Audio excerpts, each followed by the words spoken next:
I've seen people traumatically die gradually. I've seen a lot of death. I worked in a gynecology ward as well where we did abortions. I've blood all over my hands. I don't mean to be offensive. I'm just going to state the facts here. They used disabled children to test drugs on. You think 𝐿𝐻𝐫𝐻's innocent? I don't believe anything anymore. Prove it to me. Lucy Letby, you need to start looking at Beverly Alla. The doctors that have been killed, they've killed my daughter. What more can they do to me? They gave her about just under 12 times the dose they should have given her for that body weight. These are drugs that they use to paralyse you. She wasn't coming out of that. They use them on death row as well. And they use them in organ harvest. All of their Twitter pages have been erased shortly after my daughter's death. You thanked the very doctors who ended your sister's life and who we believe have committed perjury. Her iPad, her phone, her diaries. And they're not in this country, those things. And if I die, incidentally, it still goes ahead. We've put everything in place. And the truth always comes out. There's been a recent inquest that says that you're partly responsible for your daughter's death. So why am I not in jail? Well, you tell me.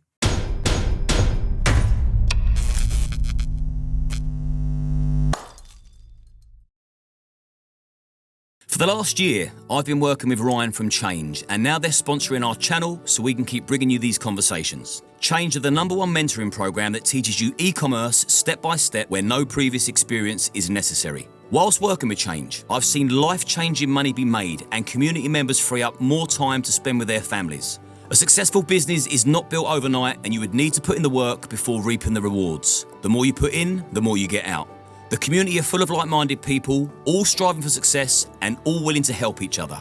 𝐶𝐨𝐲 offer one-on-one training, online courses and group seminars so you get all the support you need to succeed. If you're looking for a new opportunity, get in touch with Ryan via Instagram at @RyanJB and he'll take you through all the steps to building your own successful business. Kate. Pleased to meet you. Pleasure to be here. Yeah, thank you for coming on. Before we get this rolling, I need to put a disclaimer out that this isn't an endorsement because I'm not a medical professional. I'm a podcast host, but your story is shocking to the core, controversial. A lot of people are interested in it, and that's the whole purpose of my platform. So before we get into the nuts and bolts and the traumas of recent events, give me a brief background of your life up until breaking point and when you lost trust in the NHS. So I'm the youngest of 3 daughters. My dad was a postman. My mum was a secretary. They were married by 17, 3 children at 21, and North Midlands, mining country. We lived in a council house. I was brought up on Angel Delight, Fray Bentos pies, brains, faggots, meatballs, and the rest, like everyone else. And I went to a comprehensive school. And then when I left school, just a normal middle of the road upbringing, not middle class, of course, it was very working class. When I grew up, I went to college to do law, communications and business studies because I wanted to be a police officer. Did you? Yes, until I didn't, obviously. And I applied for the cadets several times. And then I left college because I found it terribly boring. And I went and worked in a factory putting buttons on shirts. And I saved up every single Friday. I put it into the Barclays Bank. And then I bought a ticket and went to Alicante and worked in a disco in Benidorm and stayed there with lots of us in one apartment. And then I went back to Glasgow with a young man that I'd met. And I was 19. He was 23. And I lived at the Red Road Flats in Glasgow with him and his family for a short time. And I went and got a job straight away in Argos on Sauchiehall Street, immediately the next day after I arrived. And then I applied for a nursing assistant's job and I didn't get it. But what they'd done was passed over my letter to the School of Nursing, Glasgow Royal Infirmary, Eastern District College of Nursing Midwifery. And so July I landed there. And November 5th, I started my nurse training in 1984. So I continued and it was great fun. Nursing. Then I fell into modelling, which we've had a quick discussion on. Got into lots of trouble in nursing for that. And then I always wanted to be free. I always had this yearning as a child. I used to lie on the garden and watch the birds, watch aeroplanes. I'd never been on one. As a child, I didn't go on one till I was 15, I think. And I applied and got into an airline. And off I went. I worked for British Airways then from 1990 till I think it was the end of 98 when I got pregnant with my son. But during that time, I went part-time and did a 50-50 contract, 50%. So I worked flying for a month and then I worked nursing for a month. And I did my return to practice much later as well. I was a registered, it's on the register, but I was an enrolled nurse in Scotland. So whilst I was flying, I also used up my holidays and I did my conversion to become a registered nurse. And so I did that. And then during that time, I got married. Then I had IVF, 5 rounds of IVF to have my first son, 1 round of IVF, and I got triplets, but I only got my twins out of it. And then I got pregnant naturally with my last one. So I had suddenly had 4 children under 4 years. So I was a full-time mummy then for 8 years. And then I went back to Brighton University when my youngest started school, and I did my return to practice and went back and opened an aesthetics business because I could then work whilst my children were at school. So that's Botox, filler, chemical peels, derma roller. And I'd only just opened that, and we were now in 2012. So we had a very nice lifestyle. My ex-husband is a doctor of computer science. He worked in banking in London. So, my children are all at school. They're doing ballet, swimming, harp, saxophone, violin, flute. The piano's in the house. They're doing lots of activities. I've got a cupboard full of designer handbags, jewellery, and everything else. Living this, I will say it now, very vacuous and fake lifestyle. And I was never 100% happy. I just became this absolute tiger mother for my children. Of course, my son went to Eton on a full scholarship. All my children ended up in the grammar schools, even though we were out of area. They all 3 got full marks for their 11+, 1 just under. The girls went to a grammar doing the International Baccalaureate. The boys were in grammar. Then 1 went off to Eton. 1 daughter, Paloma, got a scholarship at Rodine. So this was all my, thing, get them all to the Russell Group universities. Of course, that's complete rot now, BS. I'd do it all differently. I'd homeschool. And then 2012 came and I got a breast cancer diagnosis and everything changed. And is that when you lost faith in the NHS? It wasn't losing faith in the NHS. It was realising that everything's a lie. Everything that I'd been taught was a lie. What was the revelation? Well, we had private healthcare. And so very quickly I was in the system. So do you want me to tell you the whole story? It's quite funky. Yeah, go on. I had 12 cats, rescued cats. I loved cats. I still do, but I like my chihuahuas. And the cat kept coming in and padding this area of my breast. And I had these boob implants because I was also mental. And I'd breastfed them all, so they were like 2 old socks with a ball at the bottom. So I had these breast implants, and I'd had one, then it's gone, problems, and another one, and so £11,000 later, I just had them replaced again, and I felt this gritty area because the cat kept coming in and trying to pad this breast, to the point where the cat put its paw in my ex-husband's mouth one night, and we shoved the cat out of the room, and it was sore. And I kept rubbing, and I found this gritty area. So, of course, I then went for a mammogram, which was negative. And then I had an ultrasound. You see, when you have a mammogram when you're young, your breast tissue's dense. You should never have it. You shouldn't have them. And I had this ultrasound, and they said, yeah, there's an area on it. I said, well, why don't we just do a biopsy now while I'm here? And they knew I was a nurse, so they did the biopsy there and then. And then the next day I was told, just go home. So that was the Wednesday. The Thursday passed. It was all bruised. And during the surgery I'd had several months before, I'd bled lots, which was unusual. And I'd bled an awful lot. And so on the Friday, we were taking the kids for skiing lessons. Sounds really like, oh, what an affluent lifestyle, but it was going to an indoor ski centre. We were going away for the weekend, and I got the phone call. Can you come in? The doctor would like to see you. And I said, no, it must be bad. It must be bad, otherwise you wouldn't be ringing me wanting to see me. And I'm about to get my roots done. So I'll come after I've had my roots done. You get your priorities right. And I said, have him ring me. So he did. He rang me. I was at the hairdresser's. I went, just hit me with it. And he said, well, it's the worst kind of breast cancer. It's lobular invasive. It was grade 3. And he said, and it's behind the nipple. So you're looking at a mastectomy, loss of the nipple, possibly chemotherapy and radiotherapy, tamoxifen, Zoladex, which was actually what.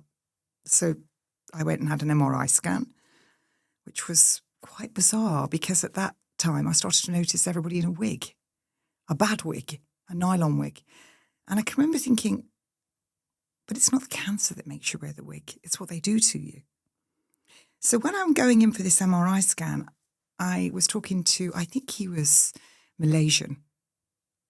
And I was just waiting and he was on the desk and I was having a chat with him and I told him the story of the cat and he said, yeah, I hear that a lot in my country because they smell the enzymatic changes. Like they smell death as well. Right. Well, I found this fascinating, totally fascinating. So I go and have this scan. You put cod liver oil tablet on your breasts. I thought that's why they're difficult to swallow. I've been doing it wrong all these years. I should have taped them to my nipples.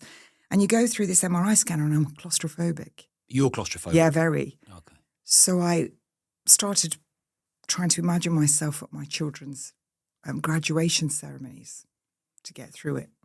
So I have this done and they said, it's not anywhere else in your body, which I later learned doesn't really matter. So I go and see the top surgeon at the London clinic, which is where all the royals go, the London Oncology Clinic. I go to Harley Street and I go and have this other thing where they look for the node. And then he said, okay, so I 3 weeks later, I go into the London clinic. Now, by this time, my ex-husband, he's a scientist and just incredibly gifted, intelligent man. He begins researching constantly. And about 18 months before, because he was into watching Alex Jones, he'd been constantly writing in about 9/11 because they used to do controlled explosions when he was at British Gas. So he knew this was all rubbish. And he said, come see this DVD they've sent me. And it was about the real cures for cancer. And I watched this. And of course, in there was vitamin B17, everything. Everything was in there. I say B17, but also Dr. Max Gerson was all in there. Wham, I'm diagnosed.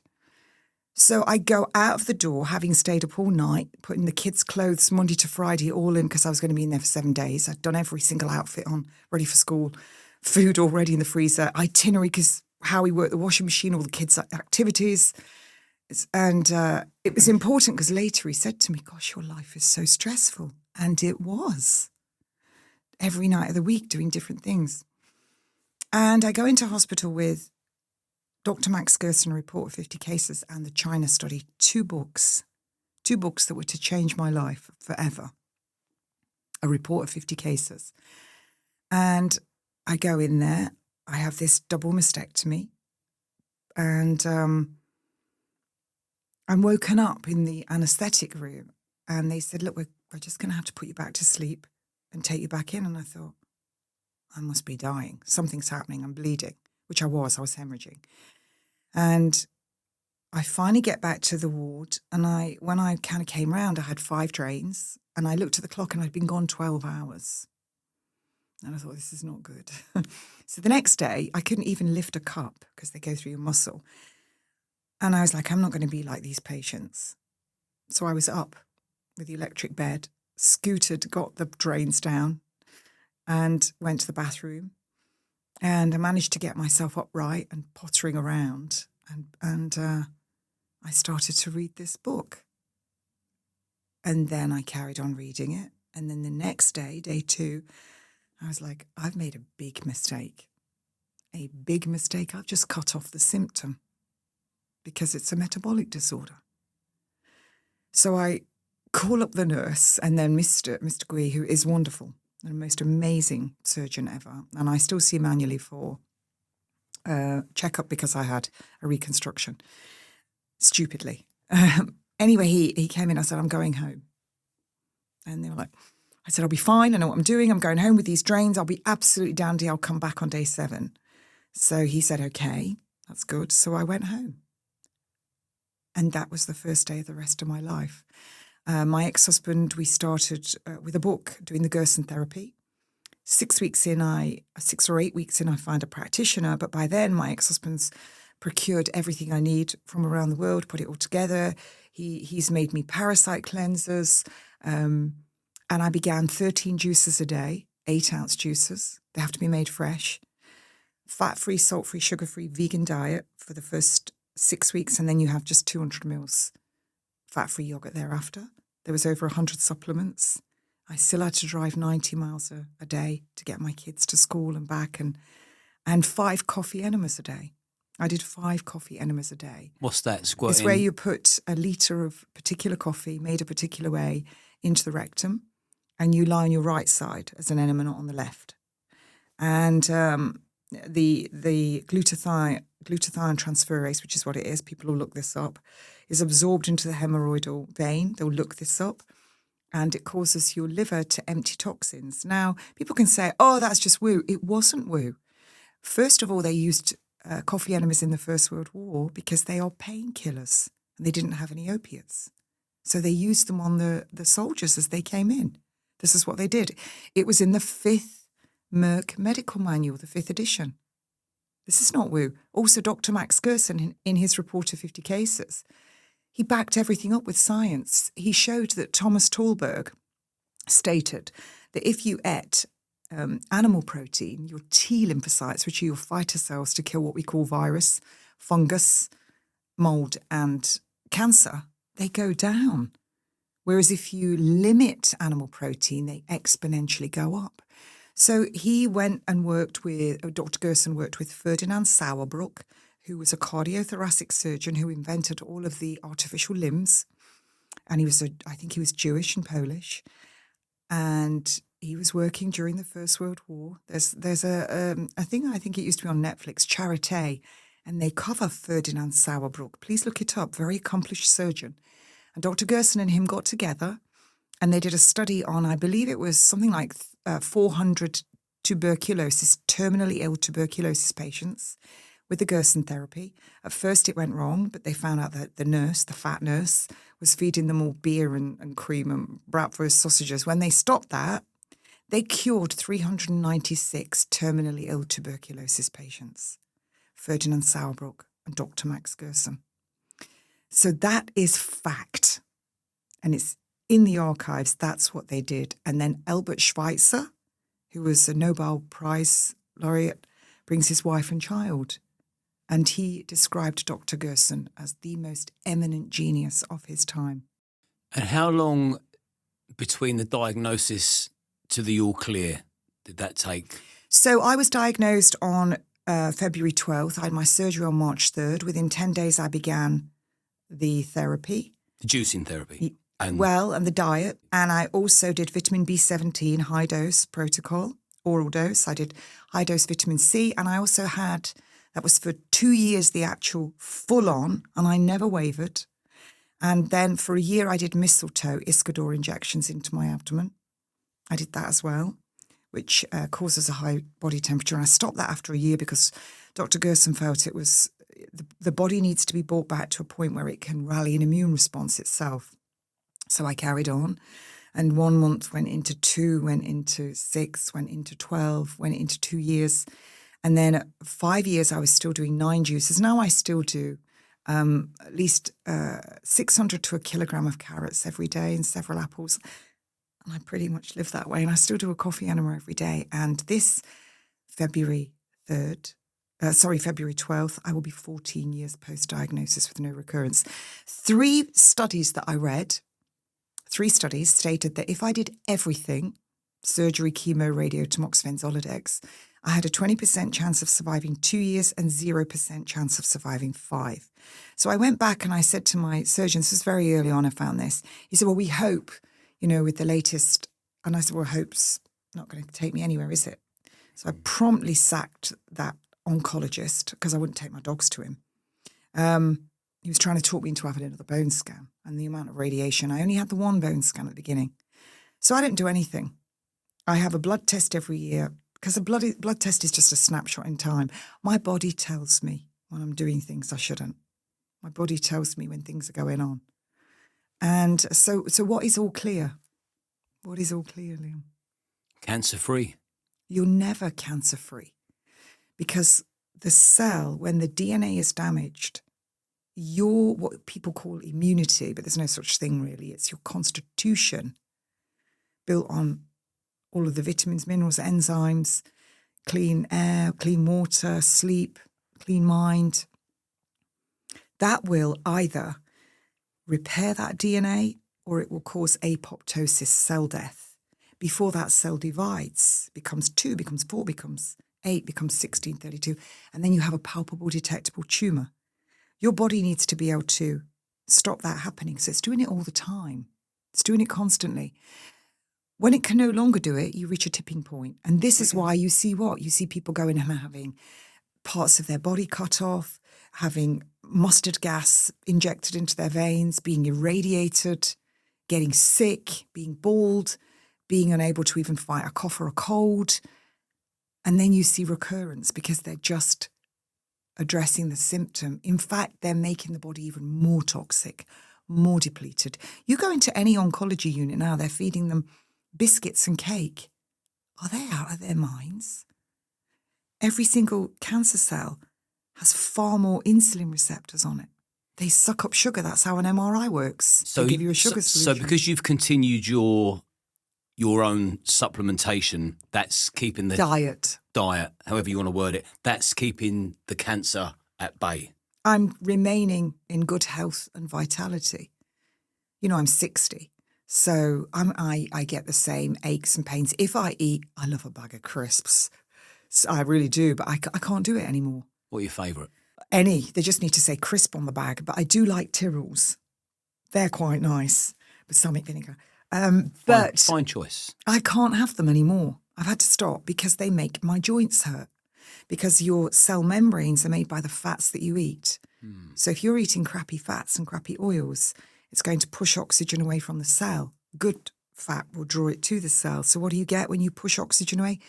Inflammation, fire in the hatch. You get inflamed, so you get pain. What about fasting for autophagy? Well, fasting's good, but as I understand it, from the Gerson therapy point of view, when you've got cancer, it's like taking annual leave unpaid when you've got nothing in the bank. You're already skint. So you take annual leave from your job and you don't get paid.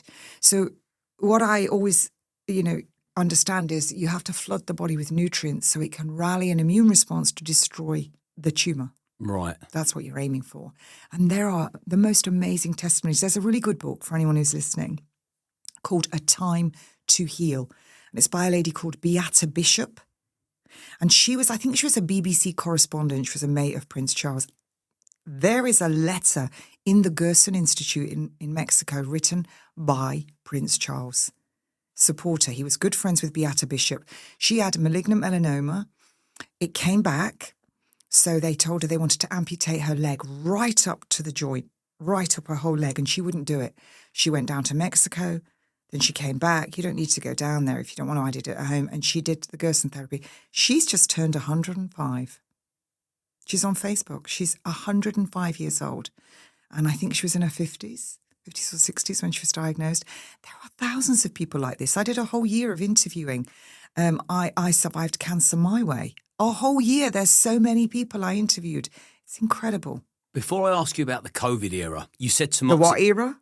Yeah. The what era? I think we can say it now on YouTube. The plandemic, the scamdemic, plandemic, convid. Yeah, before we talk about that, you said tamoxifen, and there'll be a lot of people that watch this channel that train in bodybuilding gyms where tamoxifen is prominent because they use it to reject the estrogen rebound. Fools. Yeah, and when I spoke to my friend's wife, I didn't know that, who was a doctor. Well, yeah, because if you overload on testosterone, you get an estrogen rebound, and that's when men grow tits, gynecomastia. So they balance it out by taking tamoxifen. Bitch titties. Yeah. So from your point of view, how heavy duty is tamoxifen and should men be taking it? Well, when the doctor who first developed it said it should never, ever be used on humans.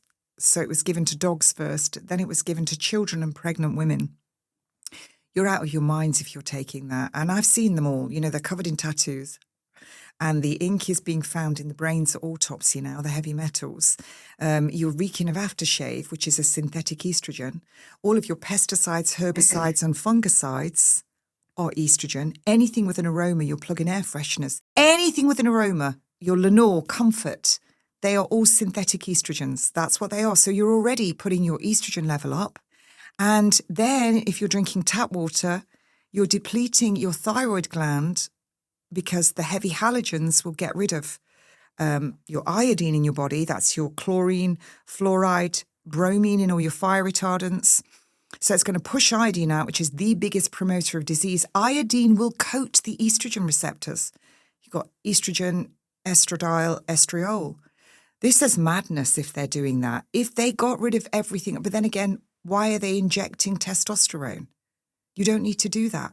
You can go and see bodybuilders that don't do any of that, and they look superb. Look at all the men who were in the Olympics. Look at all the sculptures in the V&A Museum. Where do you think they got those people to sit for those sculptures? What, out of their heads? No.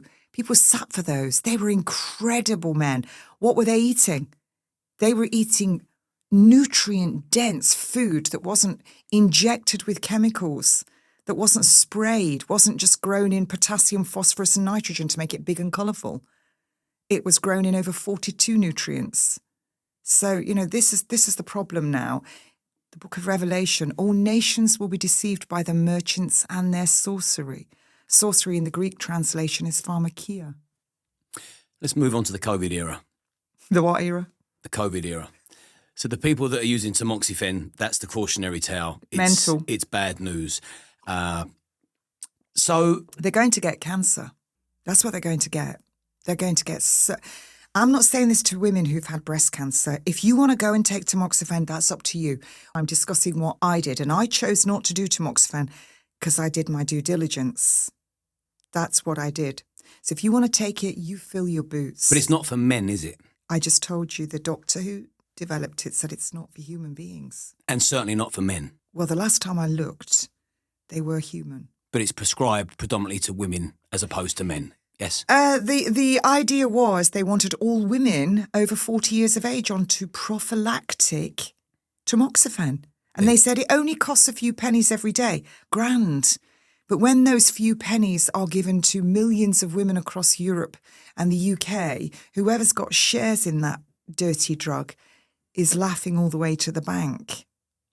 So, fellas, get off the tap water, get off everything else, get some iodine. You can always email me, vitalityregained@protonmail.com or 𝐾𝐨𝐵𝐿.com. Okay. COVID era. Say it. What, Liam? The what? Yeah. COVID era.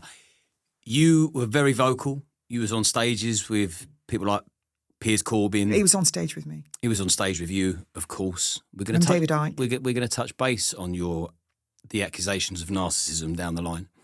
And you was branded a disgraced nurse. Why?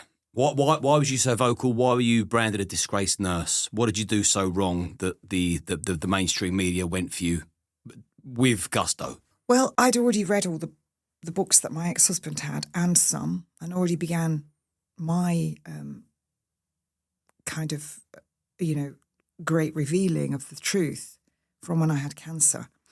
So when this happened, I was working in Uckfield FM, good old Uckfield FM, once a month as their health expert, not a title I gave myself. And I would cover all different things. And lockdown hadn't happened. It was February. And there was all this talk of Ebola. We're all going to die of Ebola. But the one nurse that gets it, they fly her back to the UK. I mean, that should tell you everything. Why would you bring someone back to the UK with this deadly disease? Why would you not just leave them there and nurse them there in a tent? And I thought, here we go. And they started mentioning COVID. And I did this 21 minutes on radio, live streamed it to Facebook. And I would always get about 5,000 views. And I went to the cinema in Uckfield. And I came out and there was 50,000 views. The next day, 250,000 views. And within a couple of days, there was a couple of million views all over. And then my phone started ringing. Ofcom got involved. I got kicked out. They wanted me to take down the video from everywhere. And I said, get stuffed. I've not got a contract with you. I'm not doing... And I said, have some balls, fellas. Fight this. But they couldn't because they would, want to be DJs. And one was an ex-cop. I think he's dead now, actually. How to offend everybody in one podcast. And the other guy got kicked off. And this went everywhere, all over the world, where I said, there is an inversion in the genome sequence indicative of a vector technology, meaning it was man-made, on a computer screen. It wasn't. I also said that Wuhan was the test city for 5G from the autumn of 2019. I found that. I went into the public domain. I did all my research. I had it all there. I always went on every show with research that I could back up because I once did about vaping and the vaping lobby came after us. And then I found that vaccines were mandatory from December 2019 in China. And this included the H1N1 flu shot. So I thought, hang on a minute, that means you've got everyone having this flu shot with 4 untested influenzas and the highly pathogenic H1N1 in it. So I did all this on the radio. Then I talked about Harold Shipman, which I don't believe did anything anymore, having spoke to Dr. Richard Gill and interviewed him. You think Harold Shipman's innocent? I think that you need to go back and think Lucy Letby, and you need to start looking at that, and you need to look at Beverly Allett, because Dr. Richard Gill, I'll introduce you to him, you can get him on your podcast. He said to me, no, innocent. And then later on down the line, I met a gardener guy who did something for my garden for me, who was in jail with him. That was an interesting conversation. It's like every time I talk about something, it comes into my sphere. So, yeah, I don't believe anything anymore. Prove it to me. I sail my own ship. I only have one boss, and it's Christ. So I talked about this on the radio, and I talked about how this doctor, they used disabled children to test drugs on. This was fact as well. I'd got all the evidence in front of me, an American doctor who admitted it. And I think there's so much more come out since then, 2020. So that got me into loads of trouble. So they then did the lockdown. Well, this was everything I'd read. I'd read Agenda 21. I'd read by Rosa Kouri. I'd read Behind the Green Mask. Let none dare call it conspiracy. I'd read so many books. The one thing that a lot of the books that I read had in common was the authors were dead. They'd been murdered. I knew all about the doctors that had been killed, everything. So all of this I knew, so I didn't care. When I got into trouble and they put me, my sister called me from Australia. She said, you're on the telly. Actually, her exact words were, "Way bitch, you're on the telly." And I was on Channel 9 News sitting in the studio. All I did was talk about what I'd found in the public domain. So I thought, now I'm in trouble. And there's only one way to go, and you have to get louder. Otherwise, it can get really ugly. So I started doing, every day I would do a newsreel. And I'd look at what's in the mainstream media and just pull it apart. Then I would do at 9 o'clock, I'd do the Lord's Prayer, where I did it on Facebook. And I remember one night there was like 300,000 people tuned in to watch that Lord's Prayer live. And I would go over a piece of scripture, and I'm no expert, I was a newbie. And then I would do the Lord's Prayer with everybody. And there was loads of people. And I said, tell everybody in the chat where you're from so you could connect with people. And people were writing to me saying it saved my life from depression.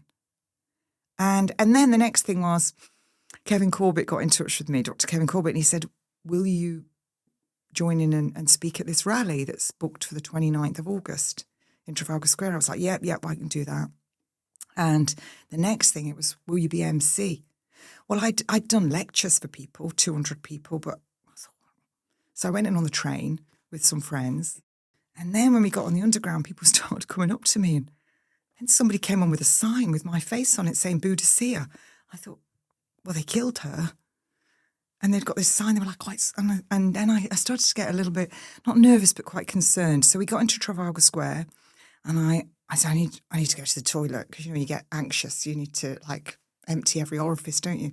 I headed off to this cafe, and people were starting to arrive, and I saw Dolores Cahill there, and they were trying to get everything ready. She was on the sound system.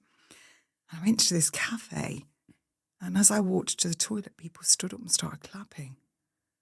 And I went into the toilet and I sat on the loo. And I thought a lot of swear words, but I don't do that now. And I thought, oh my gosh, these people are looking to me as, you should never have an idol. Idolatry is the wrong thing. And I thought, oh my gosh, the responsibility that was on me that day. And people were saying, oh, you opened my eyes, you've made me see everything. I thought, oh my word. So I came out and I got into Trafalgar Square and I thought, oh, please let it have a few hundred people. It got busier and busier and busier. And they pulled me onto Nelson's column with a dress and a megaphone because they were trying to get the sound system. And it got busier and busier. And then they got the stage going. And then it was packed. There must have been, 40,000 people there? Mm. And the helicopter going over. And I got all the crowd to wave. And we couldn't get the screen in. And I know some of those people said, oh, she likes her own voice. No, they kept telling me to keep talking because they couldn't get the screen in. The police confiscated the screen. I got done for that rally, like I'd organised it later.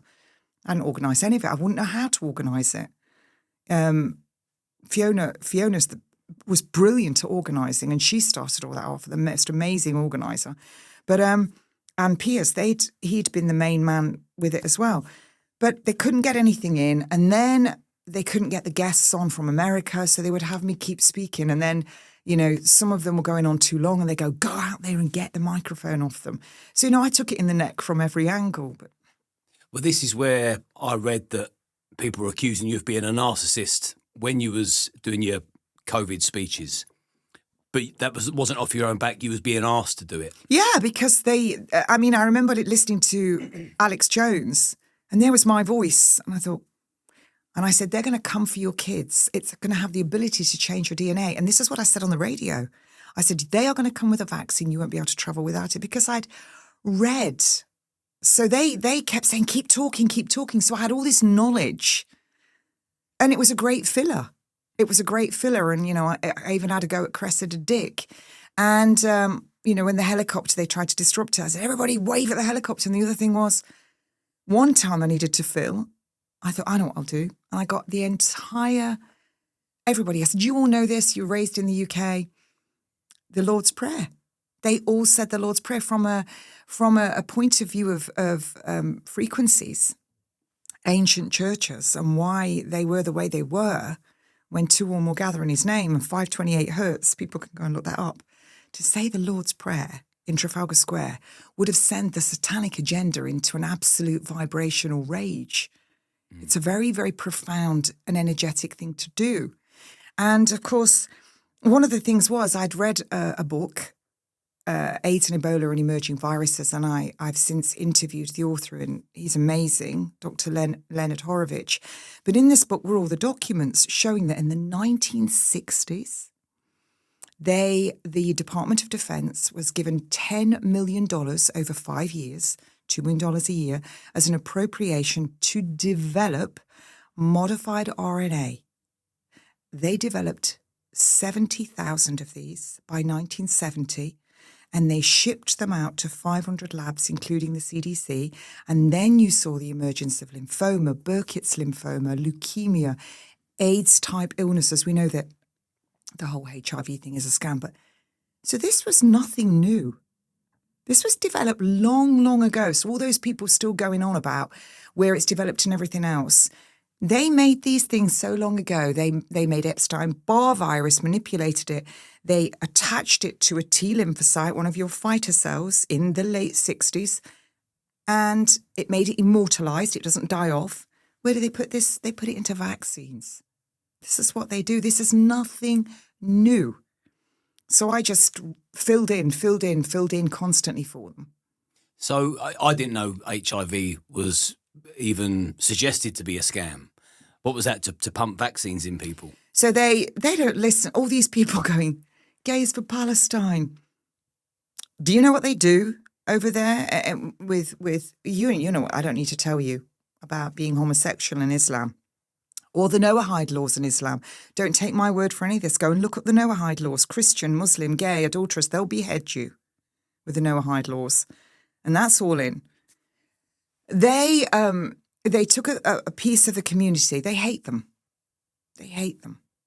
Go back right to Rome and before the fall of Rome, it was all right out there, homosexuality, and before what you saw in the 1930s, and then they come for the gays, and they're going to do it again. But what they did was they took all of the gay guys. They were partying hard, drinking, and I don't mean to be offensive. I'm just going to state the facts here.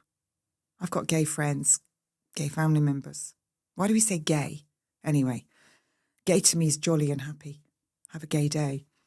Can you even say that anymore?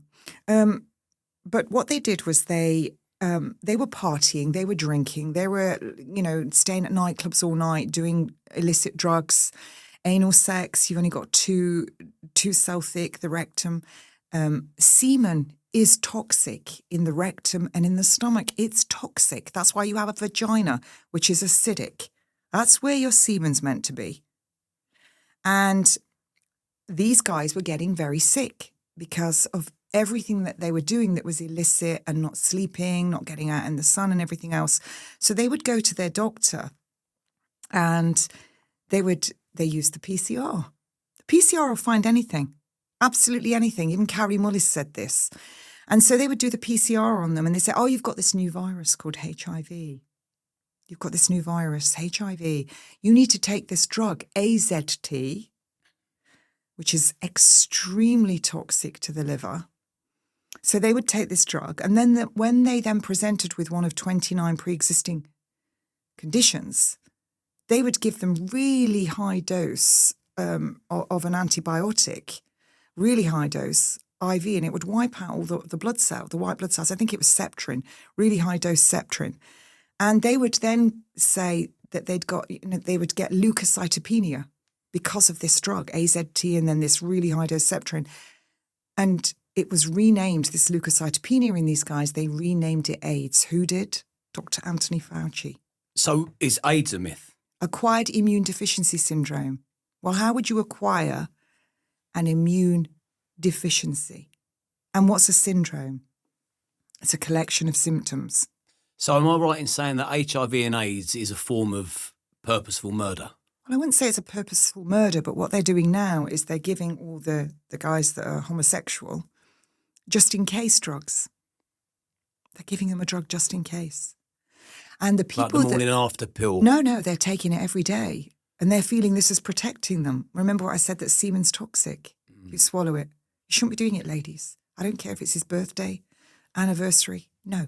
So what happened to Freddie Mercury? Well, he was undergoing radiotherapy at the time. And so, there's a wonderful, probably the best person to interview about this would be Dr. 𝐬𝐿 Corbett, who worked on the first AIDS ward in London. Some very interesting stories there about Rob George. Rob George, incidentally, to tie it all together, was the doctor who signed off on I think it was NG159 or NG163, which was the protocol. He was the one doctor that signed off on this to give the morphine and midazolam to the COVID patients. Right. Are you seeing the connection? I am seeing the connection because I've spoke to people who have told me about midazolam. It's a drug that you wouldn't give somebody with breathing problems. That's what I've been told. I don't know. I think it was in 2018 or 2017, the Supreme Court in America banned it from being used for executions because it's classed as prolonged torture and waterboarding. But they use it now. But you've referred to hospitals as concentration camps, haven't you? Absolutely. So now what's interesting now is, because we should always move forward. Right now in Southampton, they are trialling a nasal spray, which is diamorphine, 10 times more powerful than morphine, 10 times, with midazolam. So now you have a synergistic effect. That drug's going to become 1.5 times more, or is it 15 times more powerful? It's going to make it much more powerful, putting the two together. And they are trialling this to free up nursing resources so that any member of your family or carer can squirt this up your nose in your own home. Well, that's going to take you to your final destination very quickly. And who's doing the risk assessment in the room when you've just squirted this up someone's nose? What if they breathe out their nose? What if you've got children in the room? You've now got diamorphine, this is heroin. We're talking about a street drug here as well. This is being trialled right now in Southampton to be used. Let's hope your relatives like you. And in America, the assisted dying made, they're now using them for organ donor. Well, now you're debating organ harvest, but you're also in right now, you've got the assisted dying bill coming through. This is all linked, and it's a very slippery slope. So with midazolam, it's like all of a sudden you can breathe. And if I said to you, okay, in 3 seconds, you're not going to be able to breathe. If I said 1, 2, you're going to automatically do what? You're going to go, well, they don't get that opportunity. They get it injected in. I spoke to a footballer. His father was in bed, sitting up in a hospital. Him and his wife were sitting. And the nurse came in and asked him if he was in any pain. He said, no, love, I'm not in any pain. And she gave him three drugs, and he's had some to the side, and 20 minutes later, he was dead. And this footballer was a professional footballer. He rang me up to tell me all about it. And that's what he'd had. So was it Big Pharma that branded you a disgraced nurse because you pushed back against pharmaceuticals? Well, the Nursing and Midwifery Cabal, the Nursing and Midwifery Council. The Nursing and Midwifery Council, Florence Nightingale never wanted nurses to be registered. She said it would stop them learning. And what's happened is you've got the Nursing Midwifery Council now, you have your Code of Professional Conduct. And nurses are just doing what they're told, and actually they're going against their professional conduct. 44% of the nurses in the United Kingdom are from overseas. They're not from here. A lot of them are Indian and from the Philippines. From 𝐬𝐶𝐵𝐾. 𝐬𝐶𝐵𝐾 is a worldwide healthcare agency. So they're paid a lot of money, 𝐬𝐶𝐵𝐾 is. The nurses are paid a lot of money. I think it tops about 1.5 million a year for a registered nurse. Why not employ one from this country? At 28 grand? Rishi Sunak's wife is a main investor in 𝐬𝐶𝐵𝐾. So what you've got is it's all interlinked. 50% of the drug market in the world comes from India. And they don't meet even 75% of the factories, according to the World Health Organization, if you want to believe them, said they don't reach safety standards. They're poisoning the people of India's water, their people, the land. And they're set to take over the entire global drugs market within the next few years. Lord Barangadia, who sits as court over the Bank of England, Conservative Friends of India, he owns Accord Healthcare Limited that supplied the midazolam to Supply Chain Coordination Limited that Matt Hancock was the sole director in his capacity as health minister. 9.9 million milligrams of it. So now they're literally buying up all of the patents as they come through using the true term thuggery. So you have the pharmaceutical industry, you have the NMC, you have the GMC, and most of it is run on pharmaceuticals. Now you have likes of Teva Pharmaceuticals. It's a huge pharmaceutical company from Israel. They've set up 3 bases in the UK. They're employing thousands of people. They just gave Maidstone Hospital 4.5 million. That's just one hospital I looked at because it was pertinent to my daughter. 4.5 million. So pharmaceuticals is worth so much money. Hospital trusts make their money from pharmaceuticals. When someone gets put on end-of-life care, it triggers a tariff. There's a tariff on your head. It's less than a cow or a pig. It's just under 500 quid. And that's going to run out very quickly within a couple of days. After that, the trust is responsible. So you're not going to last very long once you're put on end-of-life care in a hospital because it's going to eat into their own money, which is why they're removing your food, water, essential medication and putting you on this morphine and midazolam. You mentioned your daughter, and if we can we talk about Paloma? Yeah, totally. Because it brings me no joy even bringing this up, but it's why we're here diagnosed with cancer. Was she 23? No, she wasn't diagnosed with cancer. That's the first lie. You tell me the story, because there's been a panorama documentary. Panodrama documentary on you. There's been several. It was heartbreaking to see your son on there, not referring to you as Kate rather than Mum, and some of the things that were said that we can cover. But in your version of events, how did the whole thing unravel? Paloma, cancer, her refusing treatment. Was it based on your advice and then it ended tragically? In your own words. No, let's start at the beginning. And everything I say to you today, and I've done this purposefully, I will now send you, after this interview, my own daughter's High Court statement. She was in the High Court with a barrister. She was on screen. That was her statement with a barrister representing her and her signature. It's very rare for the deceased to have their own statement in a coroner's court, but it was there. My daughter had a biopsy done. Can I just say one thing? Because what I don't want to do is I don't want to hear your story and then I don't want to appear like I'm coming back to challenge you on such a sensitive topic. So I will say it first so people listening know that I read that there's been a recent inquest that says that you're partly responsible for your daughter's death. So why am I not in jail? Well, you tell me. But I didn't want you to tell me the story and then it looked like I'm challenging you because that would be very insensitive of me. No, don't worry about that. Trust me, it rolls off. They've killed my daughter. What more can they do to me? Do they think I'm scared? I'm not scared. I'm coming for each and every one of them. Tell me the story. So she phoned me up in December. She said, I'm in Sweden. I've just got a phone call from the hospital. I said, okay, what did they say? She said something about lymphoma. I said, okay, I'm not bothered about that. Doesn't worry me. We'll address it. So she flies back. Nobody knows where she's going. I had to locate the hospital.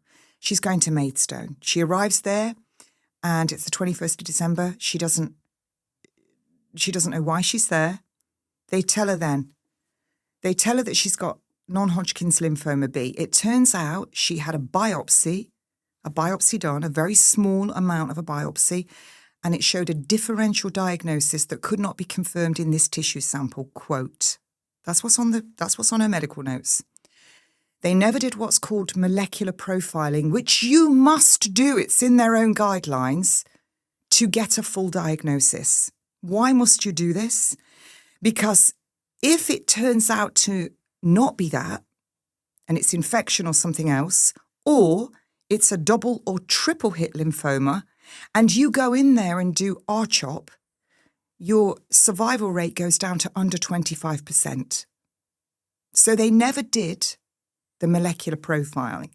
That's in the notes. That's been admitted at the inquest. It was never done. Everything I say, I'm going to prove to the whole world because I'm now administrator, so I can get everything. So I go in there and I speak to the doctors. I said, can we see the histology, please, and the bloods? And my daughter's lying flat when I arrive, and I noticed her face was a little bit puffy, and I said, you need to sit upright, because by now she's sent me the scan and the scan results. So she had a mediastinal mass engulfing the major blood vessels. So you worry then about it compressing for venous return. So we sit her upright, which she should always be nursed upright. She's in this dirty hospital where the food, even she said, it's my worst nightmare. The consultant's on strike that day. Of course she was. She's on strike and the other doctors go in. The doctor didn't even have a pen. And they said, right, okay. And I said, my daughter's just on 2 flights and a couple of days after a biopsy. Can she have some Fragmin, which is a blood thinner? Because if she's got this, she runs the risk of having a blood clot. So they agreed. Then they asked, could she have, quote, a small dose of steroids? And of course, she's 22 years old. She's an adult. She's a polyglot. She speaks multiple languages. She was a Cambridge graduate. She was in the final for Miss Universe for the United Kingdom. She'd ran a big fashion show. She had a flat. She had a car. She was a feisty wench. She was not some shy. Have you seen pictures of her? She was stunning, stunningly beautiful, feisty young woman. Very petite, size 3 to 3.5 in a shoe. Tiny, size 4 to 6 clothing. So I said, is that okay with you? Yes, small dose. That is like 5 to 10 milligrams, 20 milligrams maximum. I leave. As I'm leaving, I said, can we have the histology? And this doctor said, no. I said, well, actually, your colleague said I could have the histology in the bloods. So I shouts her over. And while I'm doing it, I said, I want to make sure my daughter's for resuscitation. He turned the entire screen round. This is very important. All in my statements to the High Court. Turns the entire screen round so I could see every single person in that ward. Lord North ward. And he shouldn't have done that. Dr. Christian Anderson. I've already reported him to the GMC. I've gone after the trust now. And I see do not resuscitate on all these patients. But what I did see was a black triangle next to many, many patients' names, including my daughter's, which means new drug or combination of drugs, extra caution required, because I was an independent nurse prescriber before COVID. I wasn't just a nurse. I'd gone and done my prescriber as well. So I knew what this meant. I said, what's that? It was a rhetorical question. So he turned the screen. The doctor comes over. I went, can I have the bloods, please? And she said, are you a haematologist? I went, doesn't matter what I am. Can I see the bloods, please? And I said, and can we have the histology? She said, are you a lawyer? I said, doesn't matter what I am. Please, could you ask the consultant to call me? So I go home, the consultant calls me. And I said, look, she said, we're having a multidisciplinary team to decide what to do. I went, well, you can have your multidisciplinary team meeting. But there's a team in Mexico, a team in Iran, because Paloma's godfather and uncle part owns the hospital in Tehran, is the country's leading urologist. I said, we're going to send it to them. There's a team in Italy. And I said, I want, with Paloma, we want everyone to look at it. And then she'll decide what she wants, not you. She's going to decide. So she says, can I have his name? And I went, no, you can't. You don't need anybody's name. And she says, can I have your full name? I said, I'm Mrs. Shemirani, I'm Paloma's mother. And I said, could we have the histology? And she said, yes.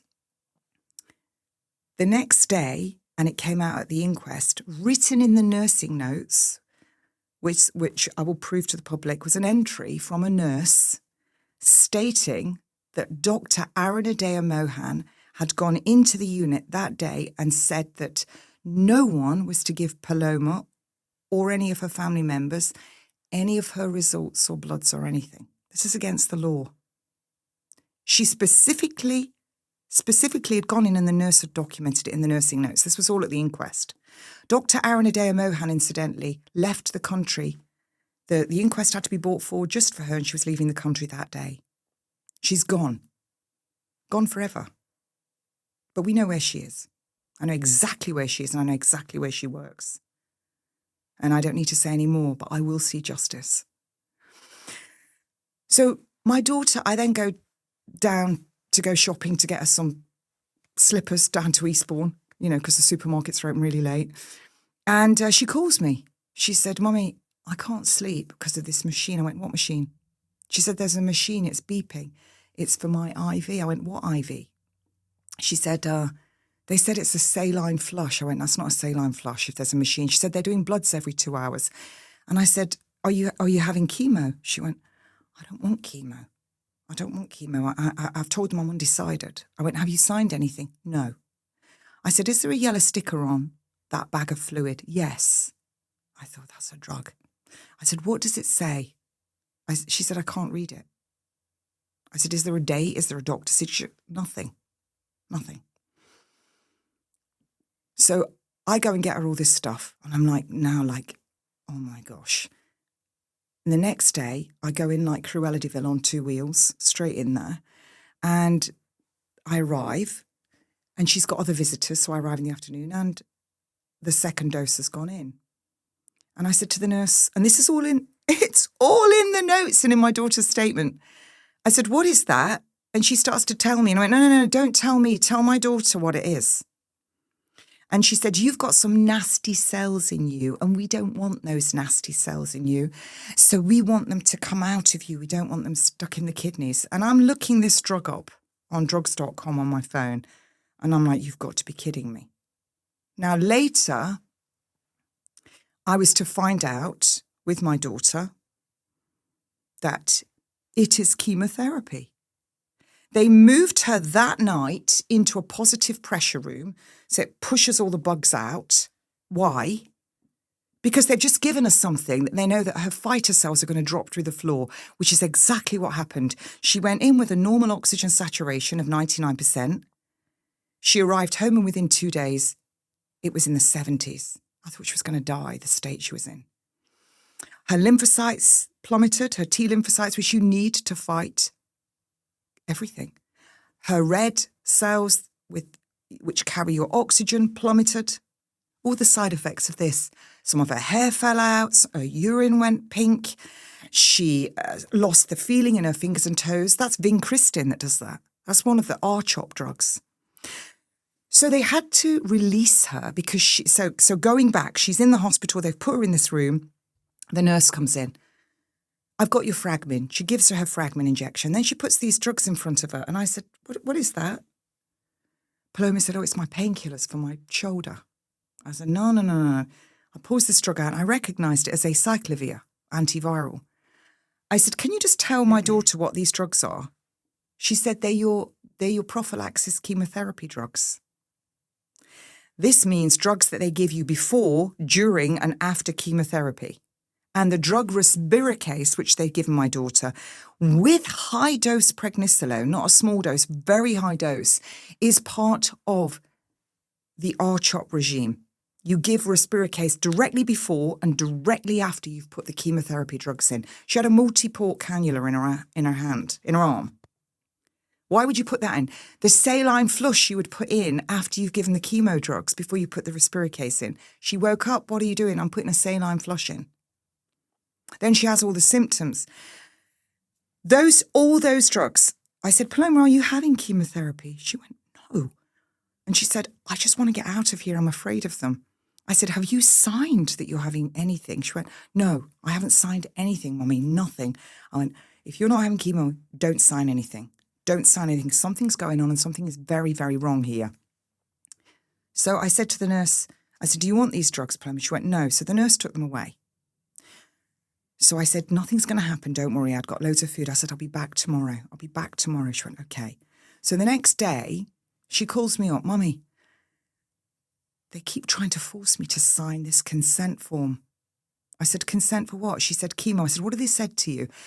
They said, if I sign it now, I don't need to worry about it. It'll just stay in clinic. I went, do not sign. When you have chemo, you sign it there and then. It's called an SACT form. In order to have the 𝐟𝐵𝐿, the prophylaxis drugs, the high-dose prednisolone, the 𝐼-CHOP, the P is the prednisolone in it that you have a tapering dose to come home with, which they sent her home with.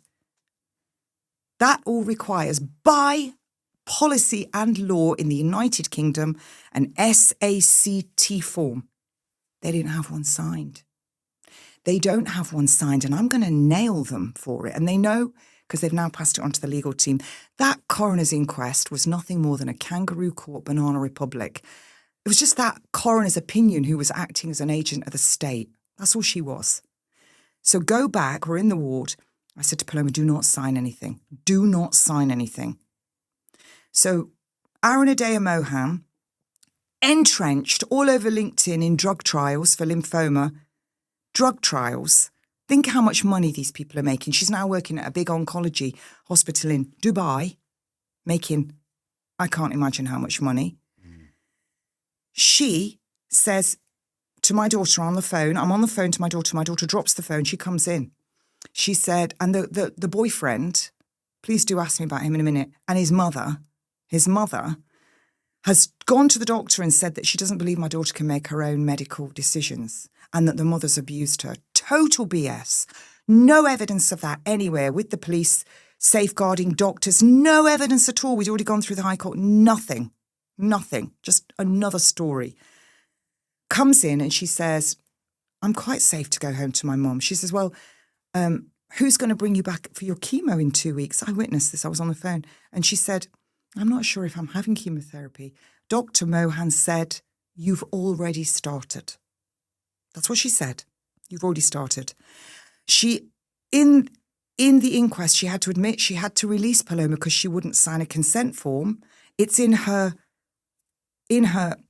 statement to the inquest, her statement to the High Court. She wouldn't sign a consent form. But she then says in the inquest, and we applied for all the recordings, and when we got them, my ex-husband wrote a programme and we transcribed them all to look for the perjury. And she actually said in the inquest, I wasn't aware you needed a consent for those drugs. So she's admitted it. And there is no consent. And she also said Paloma wouldn't sign a consent. You couldn't make this up. So my daughter's released. She comes home to me. And then in the next 2 days, it was just horrific. I called her dad. Her dad drove through the night from Germany. She arrives home on the Christmas Eve. She's relieved to be at home. She's terrified now of them because she knows they've done something to her. She's terrified. I get her into bed at 9 o'clock. She was in such a state of upset. And at 1:30 in the morning, the door goes and it's my son and the boyfriend, who my daughter later alleges to the police in a signed statement, sexually assaulted her twice. That is still open. That complaint is still open. There is still a crime reference number. The email also went to Joe Shiner, Chief Constable of Sussex Police, and yet they had him on Panorama. It is in my daughter's statement. It is in her High Court statement. It is in her statement to the police. It is in her diaries, in her own handwriting. It is on her iPad. And that young man is still walking around. And the police need to do their job and interview him. And yet he was on Panorama and he sat in that coroner's court. They arrived at my house and promptly pushed me out of the way, then later also verbally assaulted my friend and I, who was witness to it. He goes upstairs, my son. I don't know what he was on, but that was not a young man I recognised. Your son? Yeah. He's 6'8". He shook his twin sister's very little. He shook my daughter, shook her till she started vomiting. We managed to get him out of the house after several hours when I threatened to phone the police. I said, you're not going to want to be in a police cell on Christmas Eve. I think it was about 3:30 in the morning by now. My daughter never saw him again. She was estranged from him. She didn't want to see him. It was then she told me that he'd gone through the entire interview process for MI6, and my other daughter told me. And then after a week or so, they'd called him back. Who knows? Your son could be MI6? Yes. Do you believe he is? Until someone shows it to me in my face, I don't believe yay or nay. But what I do know is both daughters told me he went through the entire interview process. He was, I think he's still there at at London School of Economics. He went through the entire interview process for MI6. And then he didn't think he'd got in. And one of my daughters, I don't remember which, was with him when he got the call back. That's all I know. That's all I know. So my daughter's at home. She's very, very sick. And she said, I don't want to do chemo. She's got full capacity to make her own decisions. She then subsequently dumps the boyfriend, tells her sister, and then finally they tell me what happened in my own home. In my own home. What he did to my daughter. In my own home. I read her diaries. I read the letter she wrote to him. It was cathartic for her. I read all of that. You little shit. And the truth will out. I put those diary entries out on social media of her statement, and I put her statements out. That crime reference number is still there. It's live. East Sussex, do your due diligence. So she falls out with him. She tells us about this, and we get the police. We get the police in. They sent a male officer on his own. Anyway, then a female police officer speaks to her. All of a sudden she starts to get better. Her oxygen saturation gradually starts to get better. It was very, very difficult trying to get the diet into her. She wanted to do the 𝐬𝐮 therapy. We got the best 𝐬𝐮 practitioner in the world. I was never her practitioner. I was her mother. I drove her to hyperbaric. I drove her to the osteopath, who wasn't the one that was at the coroner. She only saw him once. And now I do hope he sees this, because we're coming for you, and you know it when he sees this. And he will, because they scout everything with my name on it. What's it, has he got a squeaky clean past? He was in the inquest. I thought he was going to have a coronary at one stage. You know, when you do things in this day and age, anything you do on your laptop you can't change anything. Even when you think you're the best person in the world at doing it, there's always a trail. Hillary Clinton, Benghazi, I rest my case, the missing emails. But look, so during this time, my son gets a law firm behind him. My daughter already puts Maidstone Hospital and Dr. 𝐟𝐨𝐫𝐿 and Dr. Christian Anderson and the other one on notice that she's going to be coming after them legally for giving her drugs without her consent. She's done it all. She's got all her notes through subject access. They made very interesting reading. They redacted lots, but then I read the redacted from the inquest. The nonsense. She got 8 phone calls in one day. They pursued her. They wanted her eggs. They wanted her to go and give all her eggs up. And this is what they do. All these young people are diagnosed with lymphoma and then they go and they call it fertility preservation. Please. They wanted her eggs. They involved social services. They did the safeguarding. They had no evidence of it. So they wrote to the GP. Maybe we could involve. They were trying everything to get her back in, to force her into chemo. So the next thing, a firm of solicitors, that is a very high profile law firm that deals with fertility and posthumous ownership of eggs when you're dead. High-profile cases. Act pro bono for my son, of course they were pro bono. Come on. They had 2 barristers in the court. They're not doing anything for nothing. They act pro bono and they want to get my daughter in and take away her choice to choose. She's 23 now. She's trying to do her own thing. And what they wanted, ultimately, what it came down to, can you imagine the stress? This is what they put to the court, ultimately. They kept changing it. And this is for everybody out there, listen to this crock of bull.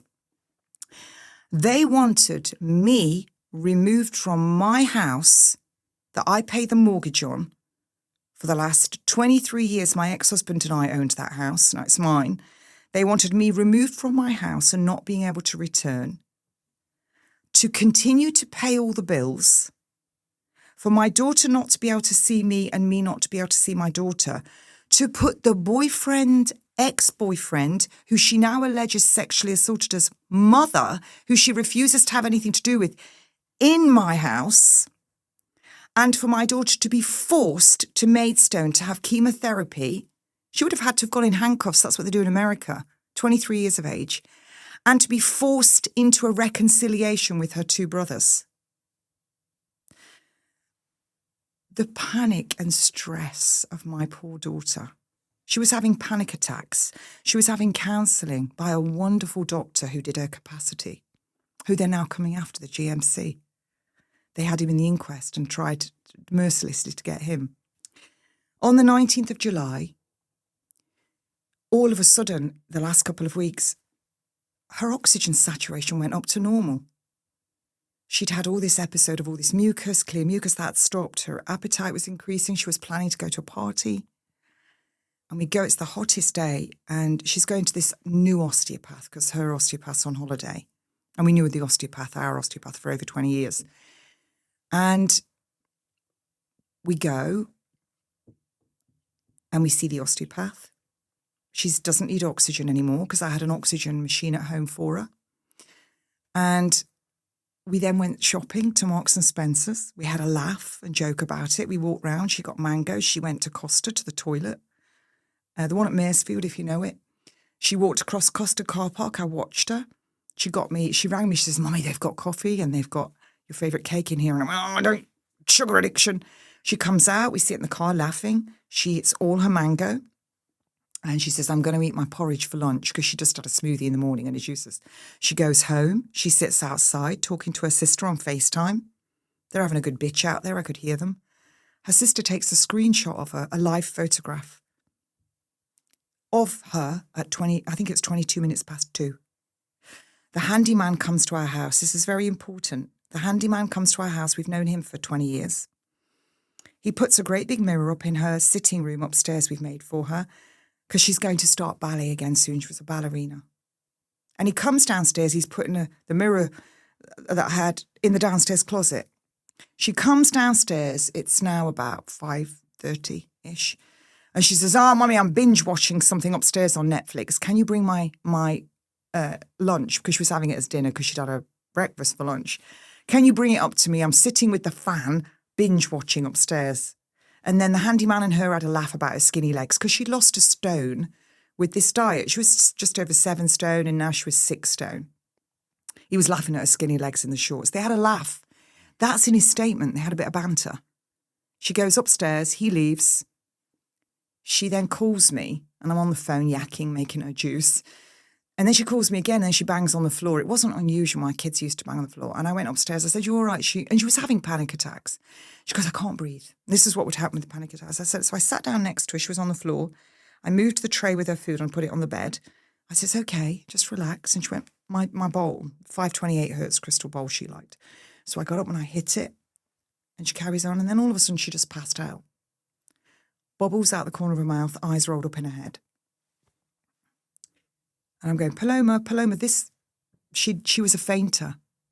Her brother's seen her faint. She was a fainter in her life. We also now know that she had partial right bundle branch block. It was on her ECG from when she was in hospital and she shouldn't have even had the drugs they gave her. And her brother, her twin brother, also missed his A-levels because he collapsed and was in a wheelchair for the best part of 7 months and had all natural medicine as I took him for heart scans and everything and got him back to school. And he had that right bundle branch block. And here he was, he had that, he was okay to make his choice, but he wouldn't afford his sister the same courtesy.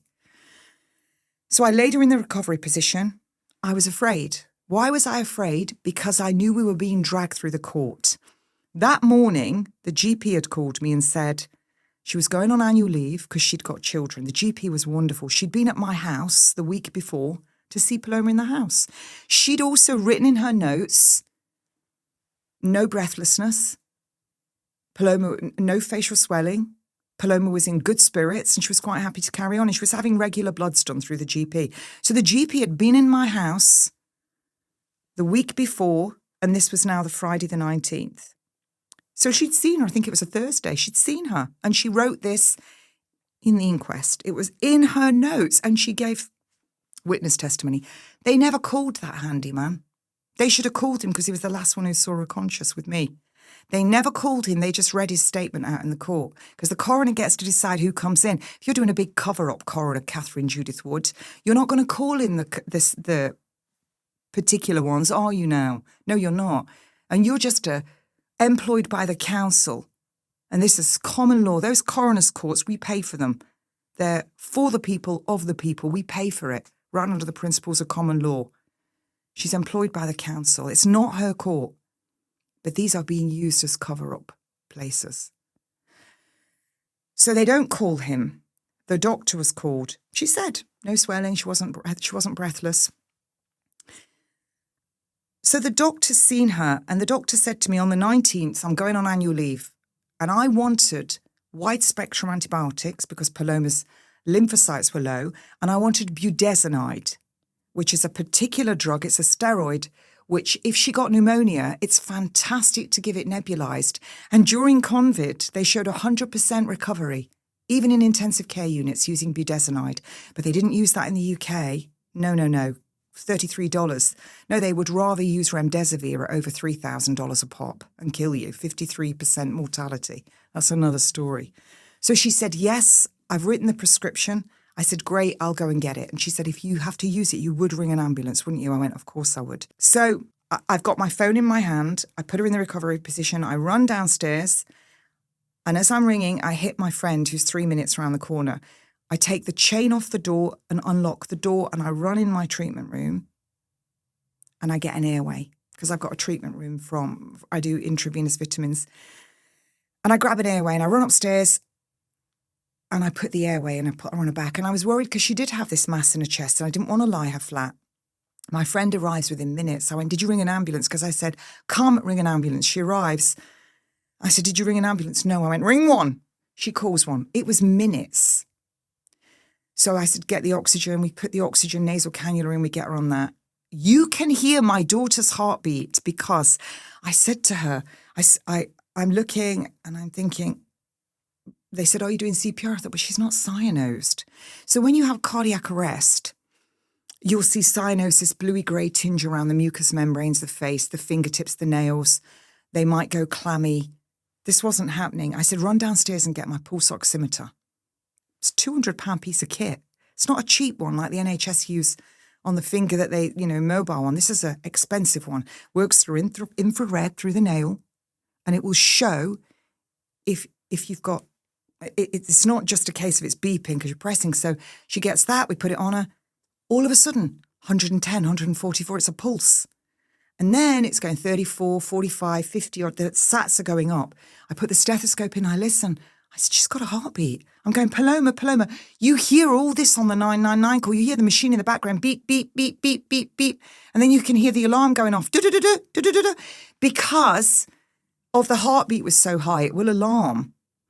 Now, they all arrive. They start to arrive. They're tanking. The first paramedic arrives. He comes in. He's got an intraosseous gun in his hand. He said, she's very slight. I say she's under 6 stone. The witness with me also writes that in her statement. Exactly what I've told you. It's identical. And she writes exactly that. He says she's very slight. I say she's under 6 stone. They never called that witness. The person who was with me in the room, they never called her. He denies that was ever said at the inquest. He denies it. There was 2 witnesses heard him say that. He then shoots her in the leg with an intraosseous gun. And then they do their thing. More and more arrive. The air ambulance arrives. Before we know it, she's had 3 doses of adrenaline, 1 milligram, in a girl that's under 6 stone. By the time they finished, they gave her about just under 12 times the dose they should have given her for that body weight. I suddenly watch my daughter's entire body go ashen blue. It's called circulatory collapse. The exact words out my mouth were, OF, they've killed her. I'm not in the room anymore. It's a big, big bedroom with an ensuite, but there's 8 of them in there, admitted by the doctor on the stand at the coroner's court, Dr. David Bentley. I put it to you, sir, you have committed perjury. He said he walked in the room and he saw her, and yes, she was normal coloured. Capillary refill when he picked her skin up was 3 seconds, and he could see this mass in her chest that measured this by this by this. So he's telling you he's using his eyes. But he then says, I say, did you see the circulatory collapse? No, it was too dark. It was about 8:40, 8:45 on a summer's evening. Sorry, 6:18, 45, July 19th, with a massive window. So it's a white, clear summer's night. He's just put a femoral line in her groin that you need to be able to see. I said, we just put a femoral line in. He said, yeah, I didn't need to see for that. Come on. I then asked him as well, how do you account for the fact that you could hear her heart continually beating on the 999 call? Oh, she was going in and out of cardiac arrest. Honestly, you couldn't make this up. The LifePak 15 machine, which they attached her to, is a contemporaneous primary piece of evidence. It's made by Stryker. Stryker in the United States. Don't take me for a fool, anybody out there, because I've contacted Stryker and I now have a case reference number. If you were on your phone, Liam, and you made a phone call and you had a car crash and you said, no, I wasn't on my phone, what are they going to look at as evidence? Your phone records. And what are they going to take as evidence? Your word or your phone records? Your phone records. There is endless case law regarding the LifePak 15 machine. That is contemporaneous when paramedics or doctors have lied. That is primary evidence. She was never in cardiac arrest. It is on there. You can see that she's got a pulse. She's got oxygen sats. She's got an ECO2, meaning she was never in respiratory arrest. Why did I say on the 999 call she's dying? Because I knew it would be a category A. Get them out there quicker. If only I'd known that they were going to come in my house and kill her. So that LifePak machine gives me the printout, and there it is. I've got the printout. It's there. I find it then in the bundle when the coroner's court. I've sent hundreds and hundreds of reports to Sussex Police. I even gave Jo Shiner an invoice for 50k for doing her job for her and told her she's derelict in her duty. She needs to stand down for impersonating a police officer. We've given her all the evidence.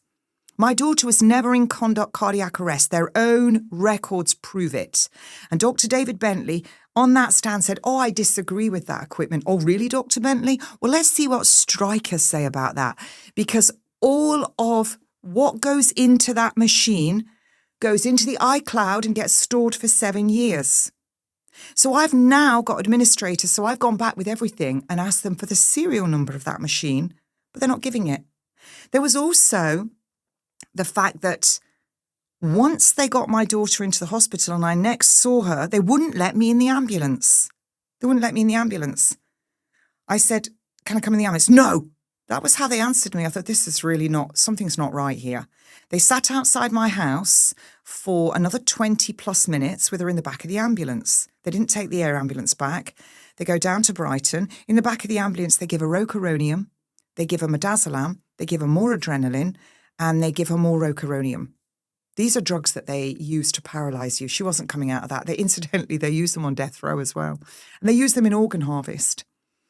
So they get my daughter down to Brighton. When I next see her, I said, what is that? It's this huge surgical emphysema in her neck. So what had happened, and I've seen the scans now, he's gone in, paramedic Bass, with an airway that's too big. I've done my advanced trauma and life support. He goes in with an airway that's too big and it causes barotrauma, so air escapes into the surrounding tissue. Now you've got this air in there. He then has to switch to an adolescent size because she's small. He then tries to get a cannula and he can't get it in, so he uses an adolescent size and it fits because you use the biggest ones and they have to go down. So they go in with adult doses, 1 milligram every 3 to 5 minutes. So you are quite beefy. Imagine giving an under 6 stone girl and let's say a 20 stone man. You get the same dose. Women have got more fat. It's going to take a lot longer to metabolize it. The studies show, the paramedic 1, 2 and 3 trials, and the Warwick University's running that on the people of Sussex. They ran the paramedic 3. But there was a French study showing that by the 3rd dose of adrenaline, your brain is damaged. They're delivering organs. 2.7% survival once you've had that adrenaline, if you've had more than 3 doses. And at 1 year, it's just over 1% survival. My daughter had those doses and she wasn't even in cardiac arrest. They shouldn't have given it. They didn't follow the protocol. So Bass, Bentley, and then some other guy, Cody. I don't know what he was doing on the stand. And Bentley said, oh, maybe, when you were doing the CPR, she was coming in and out of cardiac arrest.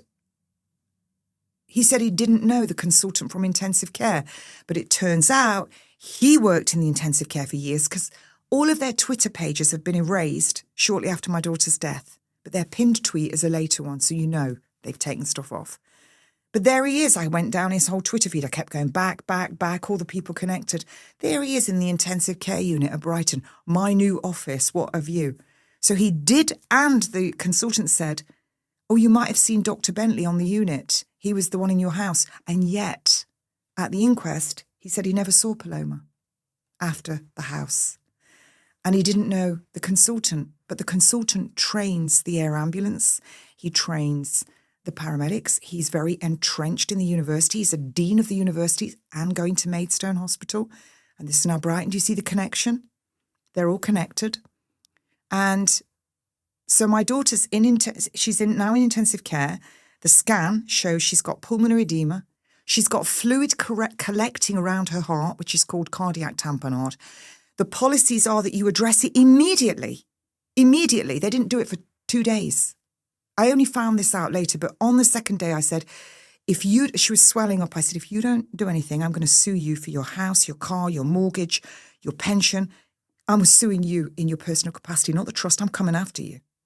So they do the operation. She sailed through it and all the fluid went down. But in the notes, which we then read at the inquest, it had already caused right ventricular failure. They left her. They let her die. So I'm speaking to a consultant from the NHS who's now abroad, who spoke out in COVID times. He's afraid. And he's saying, get them to do this, get them to do this, get them to do this. So I said straight away, she's not for organ donor, She's opted out. And they just looked at me. I said, she's opted out. We are power of attorney. And all they were interested in was seeing the documents for power of attorney. But because they weren't registered yet with the courts, they said they weren't going to honour it. But then they did honour it in the notes and said they weren't going to treat her because she didn't want chemo. So this is what happened. He calls me up the day after they do this drain from the fluid around her heart, the consultant, Peter Anderson, and he says, we want to make your daughter do not resuscitate. I went, absolutely not. You're not doing that. You do everything to save her. And he said, we've done a brainstem test this morning. I said, you're not supposed to do that without us there. Why did you do that? He didn't tell us. It's supposed to be, the policies are that you're meant to be told. And I said, you can do another one. He said, why? I went, what do you worry about? You're not paying the electric bill. And he agreed to do it. So there's a time limit of how long it takes for these drugs to go out your body. They're going to still be in your body. You could do a drug clearance test. You could do toxicology on the liver and on the kidneys to make sure those drugs are out the body, because those drugs will suppress brain activity. They will also suppress breathing. So if you're doing a brainstem test and you're taking the ventilator off them and they've got enough drugs in them to still suppress it, you're going to make brain damage worse. They never did those drug tests on her. They just went ahead and did that brainstem test. And then I said, I want you to do an MRI scan, because the CT scan they did said at the bottom, suspicious of particular brain injury, suspicious of. Please do an MRI scan to confirm. So I said, I want you to do the MRI scan. And he said, no, she's brainstem dead. And I said, well, then do the MRI scan, because it shows blood flow. He said, I can't. She's not stable enough. And if she dies on the table, it'll upset my staff. We wrote witness statements to this, and he admitted he said that in the inquest. Well, I'm sorry, but, correct me if I'm wrong here. Can you die twice? I don't think so. No. So he wouldn't do the MRI scan. They did the next brainstem test on her, but they had to stop it all of a sudden because all the machines went off. And it's interesting, they turned the screen away where they were trying to intubate her again. They told me she had narrowing. Now, going back to the inquest, one of the paramedics with the red epaulets, a critical care one who was in the inquest, Karen Clark, she said when she entered, she found there was resistance trying to get the airway in that she was trying to put in. Well, of course, because BAS has just caused loads of barotrauma by ramming one in that's too big. She said, I assumed it was the mass. So I said, how long have you been a paramedic? And she'd been 14 years, critical care, really well qualified. And so she said 14 years, I think it was. And I said, how many mediastinal masses have you come across? None, she said. I said, but you assumed it was the mass. So I then said, so when you put in the laryngoscope that opens up the airway, and the coroner interrupted, and I told her to be quiet. This was my arena, not hers, because the coroners are not medically trained. They're not Quincy. I don't even know what she trained in, just solicitor, I think she was. She certainly doesn't know the 2009 coroner's guidelines, because she just broke them all the time. Anyway, so I said to this Karen Clark, so when you put the laryngoscope in, could you see any tumour? She said, and the coroner interrupted again. I said, stop interrupting me. And I said, was her airway patent? Yes. That means there was no obstruction. Her airway was patent. She was able to pass that airway. So they say, your daughter's brainstem deaf, we're going to turn the ventilator off. Now, at that time, you may remember the case where the two doctors, the two consultants and the little girl, they didn't want them to turn the ventilator off. And the next thing, the father tried to stop them, and all the police and the security jump in. The guy has a heart attack. The doctor has a heart attack, and he takes them to court. They throw the parents out. It's horrific. So we're all braced because I know if I do anything, they're going to throw us out. Thank God I didn't, because behind the scenes, once we read all the notes in the inquest, they were up to every dirty dealing you can imagine. Liaising with Maidstone, all sorts of stuff. And it's called self-exculpatory evidence, what I'm going to tell you now. And I say this because it's fact, because I've got the notes. And he admitted it in the coroner's court. So they agreed to turn the ventilator off the next day. And of course, we're on the phone to lawyers and everything. And then it was too late to get a high court ruling. They never ever did a blood test to check any drugs are out. I'm in there. And they turn the ventilator off. And I watch my daughter, and I watched her father grab her face, and he fell apart. I went, don't do that, because she's going to stay. Just don't. And I told the staff, and the doctor removes the endotracheal tube, which he shouldn't have done. He shouldn't have done that. But he removes it, and I told them to get out. They leave, and I move the pillow, and I push my daughter's jaw up because she's had this tube out her mouth. And I put her teddy and her shawl, and I watch her go ashen. And then my daughter said, Mummy, I want to hug her. They were best friends. There was only 19 months between them. They were best friends. She said, I want to hug her. So I lift my daughter up and I pull her over towards me. My daughter got on the bed. She put her arm under her sister, another arm around her, and she went to sleep for 45 minutes, hugging her sister's body as the life drifted out of her. And we left her in privacy. And I said, do not leave this room, ever. And if they tell you to leave, you don't. You call me. We're going to be downstairs. So we go downstairs. My friend and her husband, who are Christians, are with us. My good friend Simone Plout is with me. My ex-husband and I. And my friend goes out and smokes God knows how many fags. We'd been saying, we'd had psalms playing and praying over her. I'm Christian. And I'd said to my daughter when they were going to remove the ventilator, I said, my darling, if the Lord is calling you, it's okay to go. I'll be okay. Daddy will be okay. Ariana will be okay. And I know you've forgiven your brothers. And I've forgiven them. I said, it's okay if the Lord's calling you. And I went downstairs and I'd brushed her hair with a Tangle Tease brush to get hair from the roots. And I'd got this and I'd given it to my ex-husband. I said, keep that, stuff it in a bag. Keep it, because we needed it. And we go downstairs and then we couldn't get the death certificate. And we go back upstairs and Peter Anderson, I swear, the way he acted. And he said, well, I'm referring this to the coroner. The coroner's going to be very interested in this case. And I said, why? And he said, because of her age, because of that huge mass in her neck. This was a surgical emphysema. What a liar. The mass was there, but not that. And he said, he paused and he put his head to the side and just looked at me and I went, and because it's me, and he went, yes.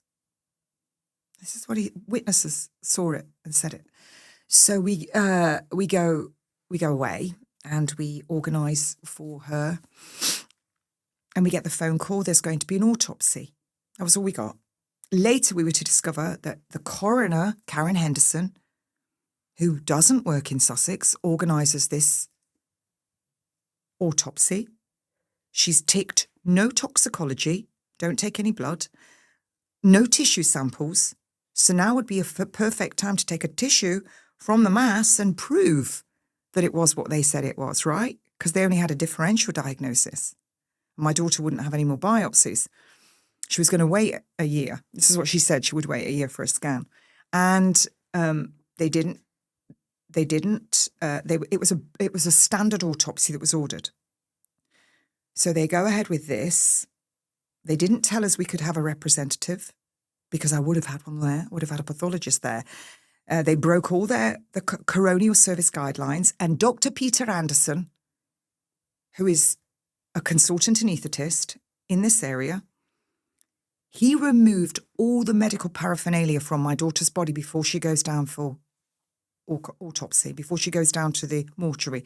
You're not allowed to do this. Even I know this. You have to leave everything in situ. Our pathologist said on the stand that only happened once in her career and it was a big thing. In order to remove all the medical paraphernalia when there's a coroner's inquest, you have to have a particular certificate signed by the coroner. It's in their own guidelines.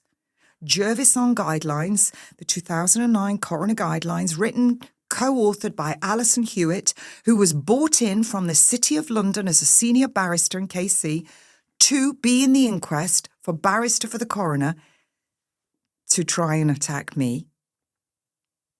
So this is, she's approximately on about 10k a day. Taxpayers funding this in Kent. So they don't take any tissue samples. He's removed all the medical paraphernalia. And when I questioned this on the stand, I've now reported it to the police that he's done this because my pathologist said there was no medical paraphernalia in her when she looked at the autopsy report later. I report it to the police because it's perverting the course of justice. I report it to the GMC. I report it to the trust before the inquest. So on the stand, he said, oh, yes, I removed all of that. Please do accept my apologies on behalf of myself and the trust. No, I don't accept them, Peter Anderson, because I'm coming after you. So he said, but I don't believe any of that medical paraphernalia caused her death. She didn't have much in. What did she have in? Well, she had a central line. She had this, she had that, she had this. I said, so quite a lot of equipment then.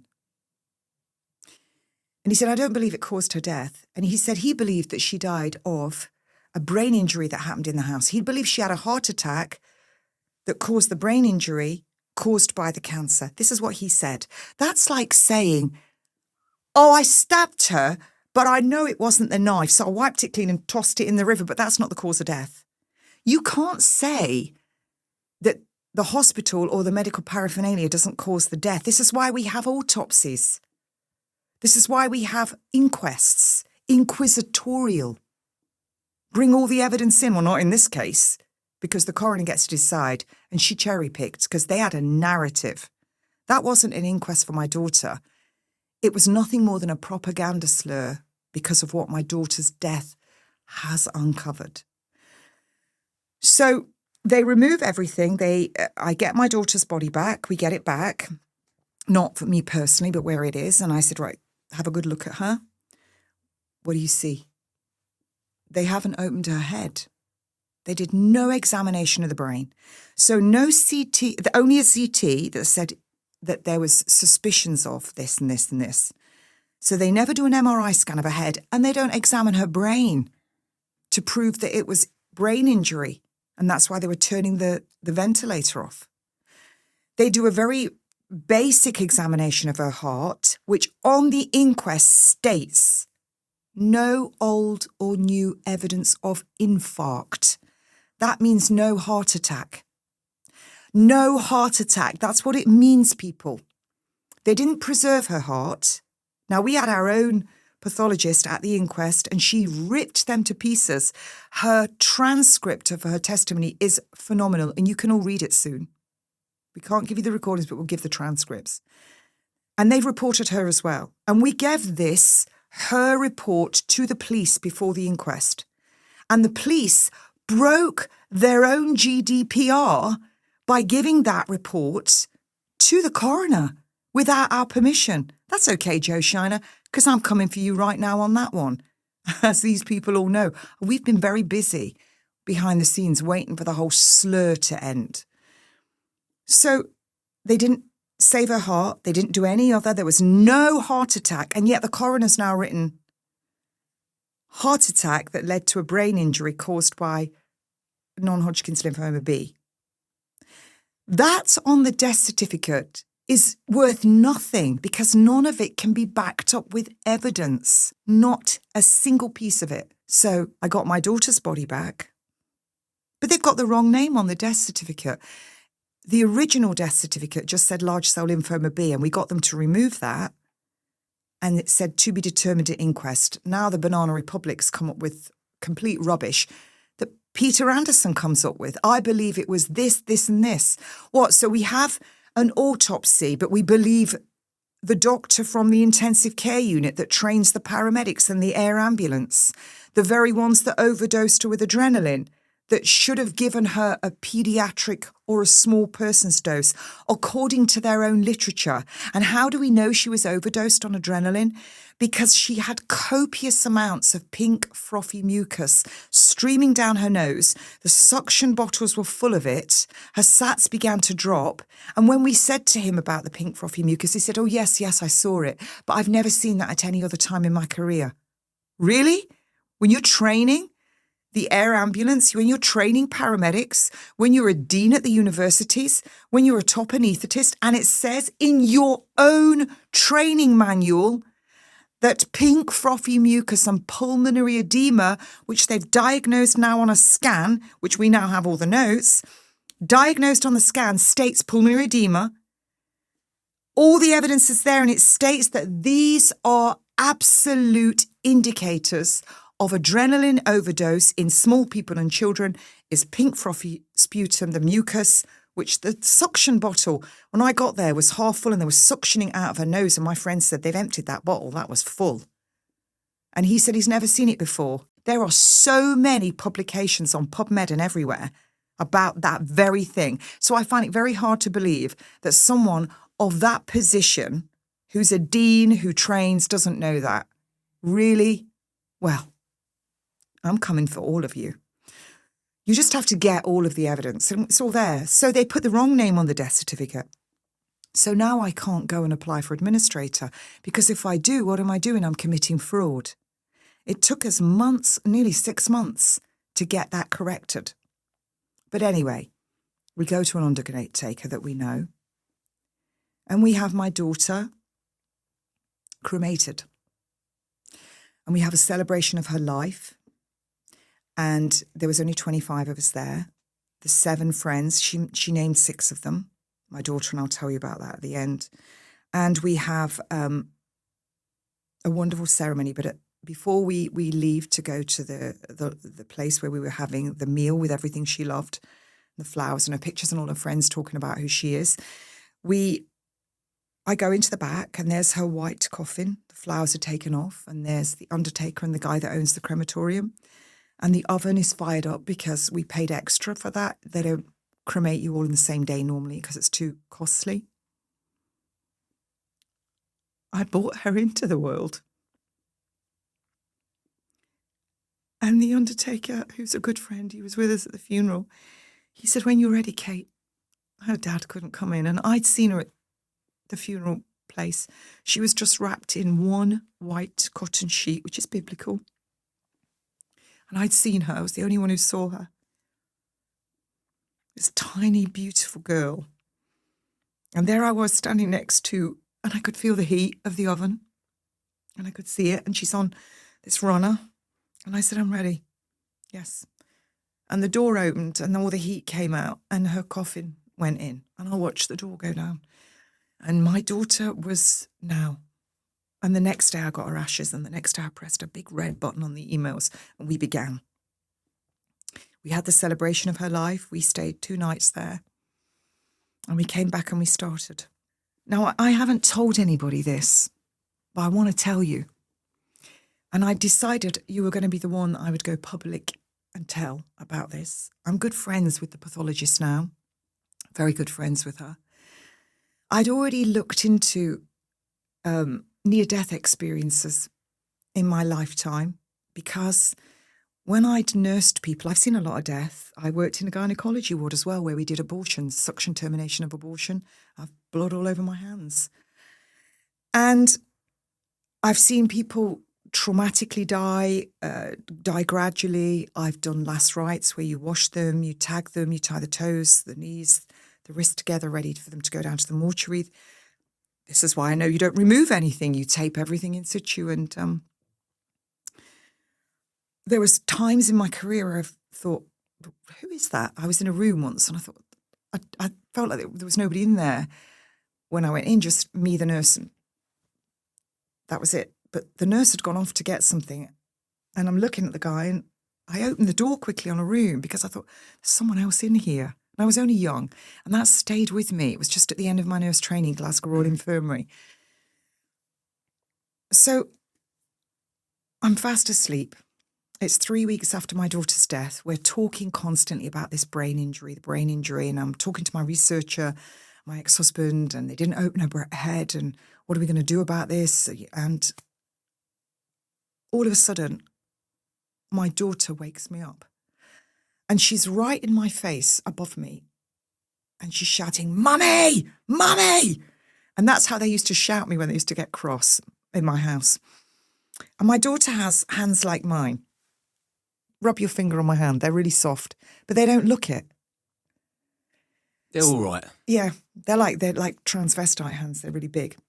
My daughter had beautiful, delicate hands, but she had my skin, wrinkly. She was the only one of my 3 kids that looked like me, but she was much better in every way, better looking, better everything, smarter. Anyway, she had these funny hands and she said, Mummy, Mummy!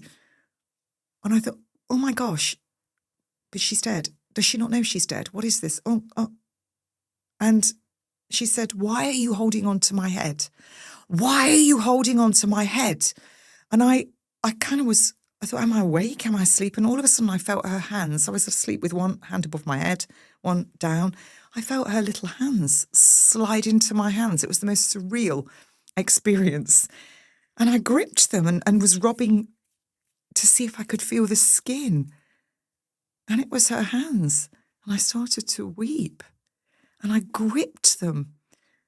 And I just went to sleep, back to sleep. Anyway, I woke up. It was an hour later. I didn't realise because I looked at my clock when she'd shouted. It was 12:30 and now it's 1:30. And I thought, well, I need the toilet.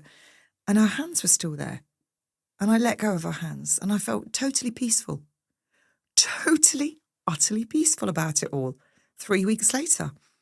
And I went to the bathroom and I sat there and I thought, why are you holding on to my head? Why are you holding on to my head? So when I go back to bed the next day, I get up and I have this ritual. I go into the room that was her sitting room. We call it the Coimbra Suite because she lived in Portugal for a year as part of her 4-year Cambridge course. She was at Cambridge Uni. And there's a great big picture of her and all her beloved books and her these little ruby red slippers that she had. And I every morning and every night I hit this 528 hertz bowl. I hit it and I go, morning Paloma or good night Paloma. And I went in and I hit this bong and I said, what are you trying to tell me? Tell me, guide me, lead me. And that was it. And the next thing, myself and my researcher, 𝐸𝐶, took off and we found Paramedic 1, 2 and 3 trials. The Paramedic 3 trial was using, because it was never about her head. It was her heart. She was never in cardiac arrest. She passed out. She passed out. That's what happened. Paramedic 3 trial, the Paramedic 1, 2, ran by Gavin Perkins at Warwick University with 𝐃𝐨𝐧'𝐭, who is involved with the air ambulance. In 2017, Jeremy Hunt said they were going to use the air ambulance as, quote, a scouting expedition to identify organs earlier. On the 1st of June 2021, Matt Hancock said the United Kingdom was going to become the biggest organ donors in the world. Everyone is an organ donor now. As of May 20th, 2020, I covered this in COVID times. Unless you opt out, you're all an organ donor. The National Organ Retrieval Service, and they have a snod nurse embedded in every intensive care unit to identify prospective donors. They can approach your loved ones and family, even if you say you don't want to be a donor. They can get their opinion, oh yeah, I think they would now, and use you. The best organ donors are under 30 with a beating heart, a circulation ideally on a ventilator. There's no such thing as brain stem dead. You cannot be dead to take an organ. It's impossible. You have to be alive. They give you all those drugs I've just talked about. And this is what we found. The Paramedic 1 and 2 trial using 1 milligram of adrenaline every 3 to 5 minutes. The French study showed by the 3rd bout, your brain is wrecked. They're using up to 10 doses. The World Health Organization now says they're adopting the Paramedic trials from the United Kingdom across the world. The Paramedic 3 study was done in East Sussex. When my daughter was alive, when this incident happened, we've gone backwards and forwards to Warwick University. They're pulling all kinds of laws. We don't need to tell you this, this and this. And the Paramedic 3 was a cost analysis. It was a cost analysis. Was it cheaper to give you intravenous or was it cheaper to give you with the intraosseous into your leg, which they just drill you straight away? The gun comes from Israel. I'm just telling you, it's not because I'm picking this or this. I'm just telling you the drug comes, Teva Pharmaceuticals, which has got firms now in this country, is the biggest supplier of adrenaline to the UK. Merck Pharmaceuticals, their market at the moment there is 3.6 billion in adrenaline. And by 2032, it's going to be 7.11 billion for adrenaline because they're expecting more people to need adrenaline, be it cardiac arrest or anaphylaxis. So whether you weigh 250 pounds or whether you weigh a little tiny 6-stone woman, you're going to get the same dose. And they're going to literally deliver a bag of organs because only 2.7% make it to the unit. And then at a year less than just over 1% are alive. But of that 2.7%, 93% have got 4 to 5 on the ranking scale for brain damage. 6 is death. So 45 is pretty bad. So you're delivering a bag of organs. That's what you're doing. So they've said they're going to use the air ambulance. So now you have the National Organ Retrieval Service working on the air ambulances. You have the UK is going to be the biggest organ donors. You have the Paramedic 3 trial done on the people of Sussex with a waived consent from Warwick University. You have Gavin Perkins' name now as getting all these accolades everywhere as being the forerunner in this resuscitation. Charles Deakin using the air ambulance, and the air ambulance, they tell you, don't they? Oh, you know, come and give money to it. I don't think that when I see it. I think which poor bastard's up next. Now, and I did an interview with Dr. 𝐬𝐫𝐞𝐿. Now they've got normothermic cooling, which should frighten the heart out of anybody. If the doctor determines that you're not going to have much of a life and that there's no point, they can actually use drugs to push all of the blood away from your brain towards your organs. And when they get you in, they clamp off your carotid arteries so that blood doesn't get to your brain. So someone's even making the decision before that. It is so frightening. Now, in the National Organ Retrieval Service documents, they're on my Twitter, they're on my Facebook, they're on my Substack, they're on the Telegram. There's a page in there where it's in red and it says 50% of those going for organ donor will have some kind of movements. I asked the pathologist, how many in your 27 years of doing autopsies have you seen people move when you're doing an evisceration? She said, none, because they're dead. 50% of the people, when they're taking their organs, will open their eyes, they'll start sweating, their pulse goes up, their blood pressure goes up, they'll start trying to defend themselves, they'll pull their knees up, they'll try to turn, they'll turn their heads, they'll arch their backs, they'll extend their arms and legs. They say that these are just reflexes. Now, if I was at an incident, I used to work in A&E, the busiest in Europe, but say, you know, a team went out to a call out and someone, yeah, they're dead, and then you saw them moving, you're not going to go, oh no, give them some drugs and finish it off. No, you're going to assume they're alive. In those very documents, it states, if the heart is beating adequately to perfuse the brain with oxygen, remember, blood carries oxygen, and oxygen is life. Sugar in the presence of oxygen generates energy. That's life. If it's beating enough to perfuse the brain, step away from the patient. Step away from them. Don't save them. Step away from them and call up the National Organ Retrieval Service and the anaesthetist to come down and give some more paralysing agent and anaesthetics in case they feel pain. Well, again, I put it to you. Can a dead person feel pain? No. Let me ask you a question. And it seems I'm not even comfy asking the question. Please do. After listening to you tell me how your daughter died. But you've got a lot of critiques that call you dangerous, delusional, cult-like, psychotic. You're going to expose something pretty heavy-duty. We already have. And how do you think they're going to come for you now then? Well, they tried to jail me. What they tried to do, we had Alison Hewitt, who was this top barrister. She came in to do the cross-examining. It was like something out of the baddie in the when you go and see a pantomime theatre, you always have the baddie, don't you? It's behind you. She was like, you knew that treatment wouldn't cure her, didn't you? I mean, what is this?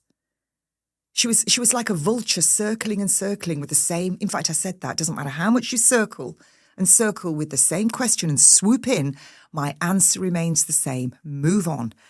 Because they try and trap you. It's all about 𝐟𝐸𝐿. It's in the logo above the coat of arms when you go into a court. Shame on those who think evil of us. People have accused you of being evil. Let them accuse me all I want. And let me ask you... God knows what's in my heart. And let me ask you something else. And I've purposefully, because this is well above my pay grade, and it's your story to share, not mine to try and catch anybody out. So your sons, I've seen them speak about you. They're not complimentary, in fact, quite the contrary. What do you think they would say or will say or think when they watch this interview back What will be their response to everything that you've said? Well, let's just go back. I had 4 children that were very, very close. And when did the resentment start and why? It's loaded, but you know what I mean. The first son went to Eton, then he went to LSE. Then the next thing, he's suddenly on Panorama coming up with all this stuff about me being a conspiracy theorist and George Soros and all this stuff. I was like, in fact, my other son was like, I don't know why he said that. I was really angry he did that. It's all, who knows? Who knows is the answer. Probably because he's bought and paid for. You all know how this rolls. I hope everybody knows about the Boston bombings and the 2 brothers. I hope everybody knows about 7/7, Dr. Nick Collestrom's book, Terror on the Tube. Please do go and read it. But were you and your sons not tight at one stage? Yes. Because I'm a mummy's boy. Very, very, very. First of all, the twin boy was very sick. He was at home with me because he couldn't go to school for 7 months. Yeah, we were all tight as a family. And when did they turn on you? Well, 2020 when you saw Panodrama with the first son, Sebastian. And then he came to my house. He just turned up with his girlfriend one day. He wanted to introduce her to me. And he wanted me to tell her all about juicing because I was juicing and all this. And I didn't want to embarrass him in front of this lovely girl. She was from Singapore. It's not her fight. I just left them to it. He also came to my house in September as Paloma got sick in the December. And I gave him some things to take away with him because he wanted to sell his saxophone. He wanted to, in fact, a lot of his stuff's still at my home. And he wanted to sell his big accordion. He's very musical. He plays piano as well. And he was really upset when he left. He was in tears and I gave him a hug. You know, someone that you and I both know said to me, I think they have something on him. That's what he said. And I have to agree. And he said, I don't believe, you know, when they come for you to do something, MI5, MI6, whatever, they can ruin you if you don't do something. They can kill you, we know that. But they can ruin you so you can never get a job. They can make life very difficult. This is what they do. This is how they roll. Let's not beat about the bush and pretend we don't know. The government are not our mummy and daddy and they don't love us. Panorama, funded by MI5, it's all one big dirty cesspit. And I see people even attacking Mariana Spring. She's just a puppet as well. She's just a young woman in her dream career. Everybody telling her how wonderful she is. She doesn't realise she's being used as well. I'm a bit older. I see things very differently. So my sons, and then the next son does this. Right now, they will be grieving for their sister. She didn't want to see either of them. She didn't want to see them because of what they were doing. In her own statement to the High Court and her own diary entries, they haven't seen the diary entries. They can't accuse anything. They're in her own handwriting. I read the letters she wrote to them. And they're not in this country, those things. And they're not even where you might think they'll be. These things are so safe. Her iPad, her phone, her diaries, everything is all safe. Everything I have, if they're watching this, you have nothing. Because I have something that you could never even imagine. So, and if I die incidentally, it still goes ahead. We've put everything in place. So my sons are grieving for their sister. And they're also feeling guilt because she wouldn't see them. My son was in a coroner's court, Gabriel.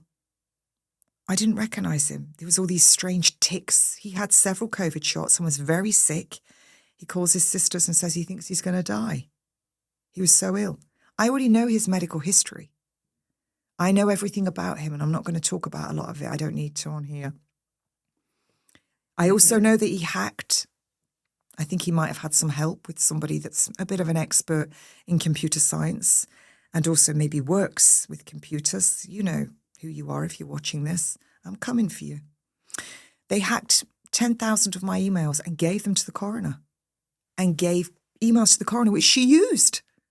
And they've also given them to the police and they gave them to the Independent newspaper. And the Independent said that I handed them into the police and the coroner. Oh, no, I didn't. They've hacked them. That's also against the law. So you use their laws back at them. So, you know, to my sons, they don't care about you. They're using you. They're using you because they know I'm telling the truth. You thanked the very doctors who ended your sister's life and who we believe have committed perjury.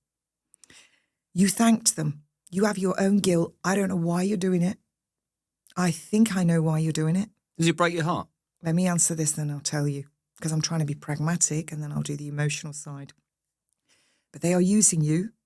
And when they've used you to try and cover up what we have exposed, the organ donor, we've already got population replacement. It's not a theory anymore. It's happening.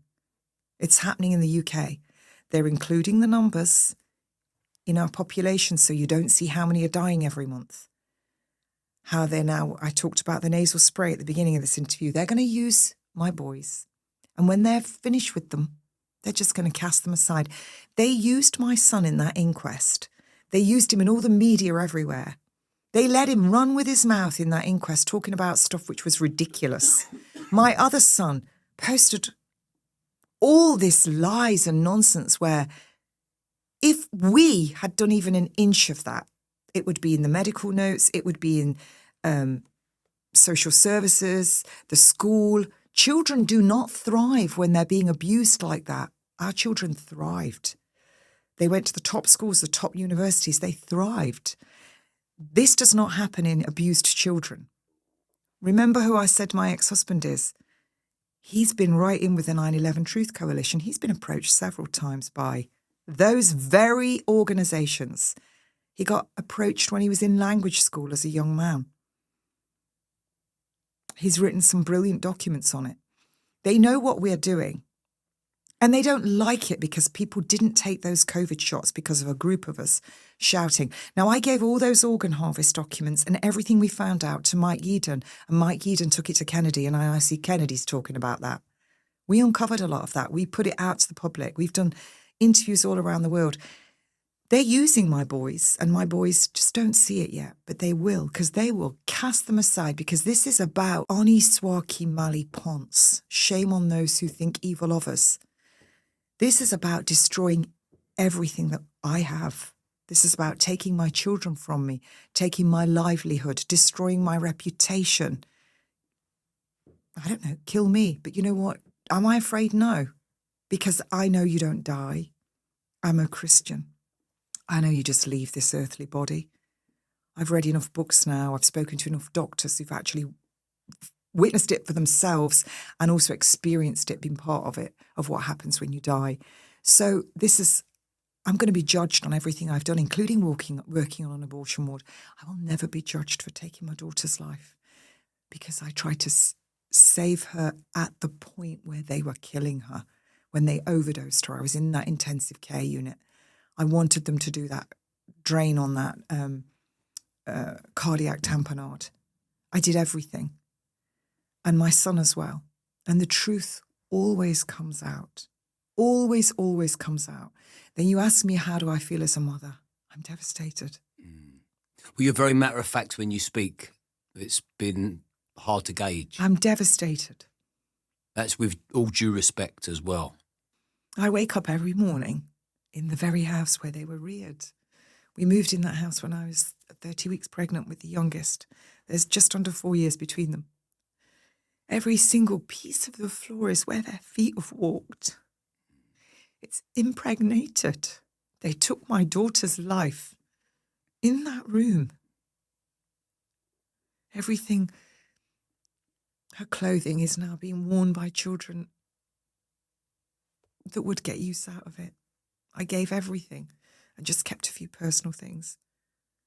Everything she would want me to do that. They've blasted my family apart. I have another beautiful daughter who's terribly hurt. She's estranged from her brothers. She won't speak to them. She's trying to go through university. She's doing a master's in maths. And are you two tight? She comes and goes. She comes and goes. She's really struggling. She has a baby brother, and she's struggling with it all. Where she doesn't like me to mention her sister. She'll mention her. She's kept some of her clothing, only a little bit of it.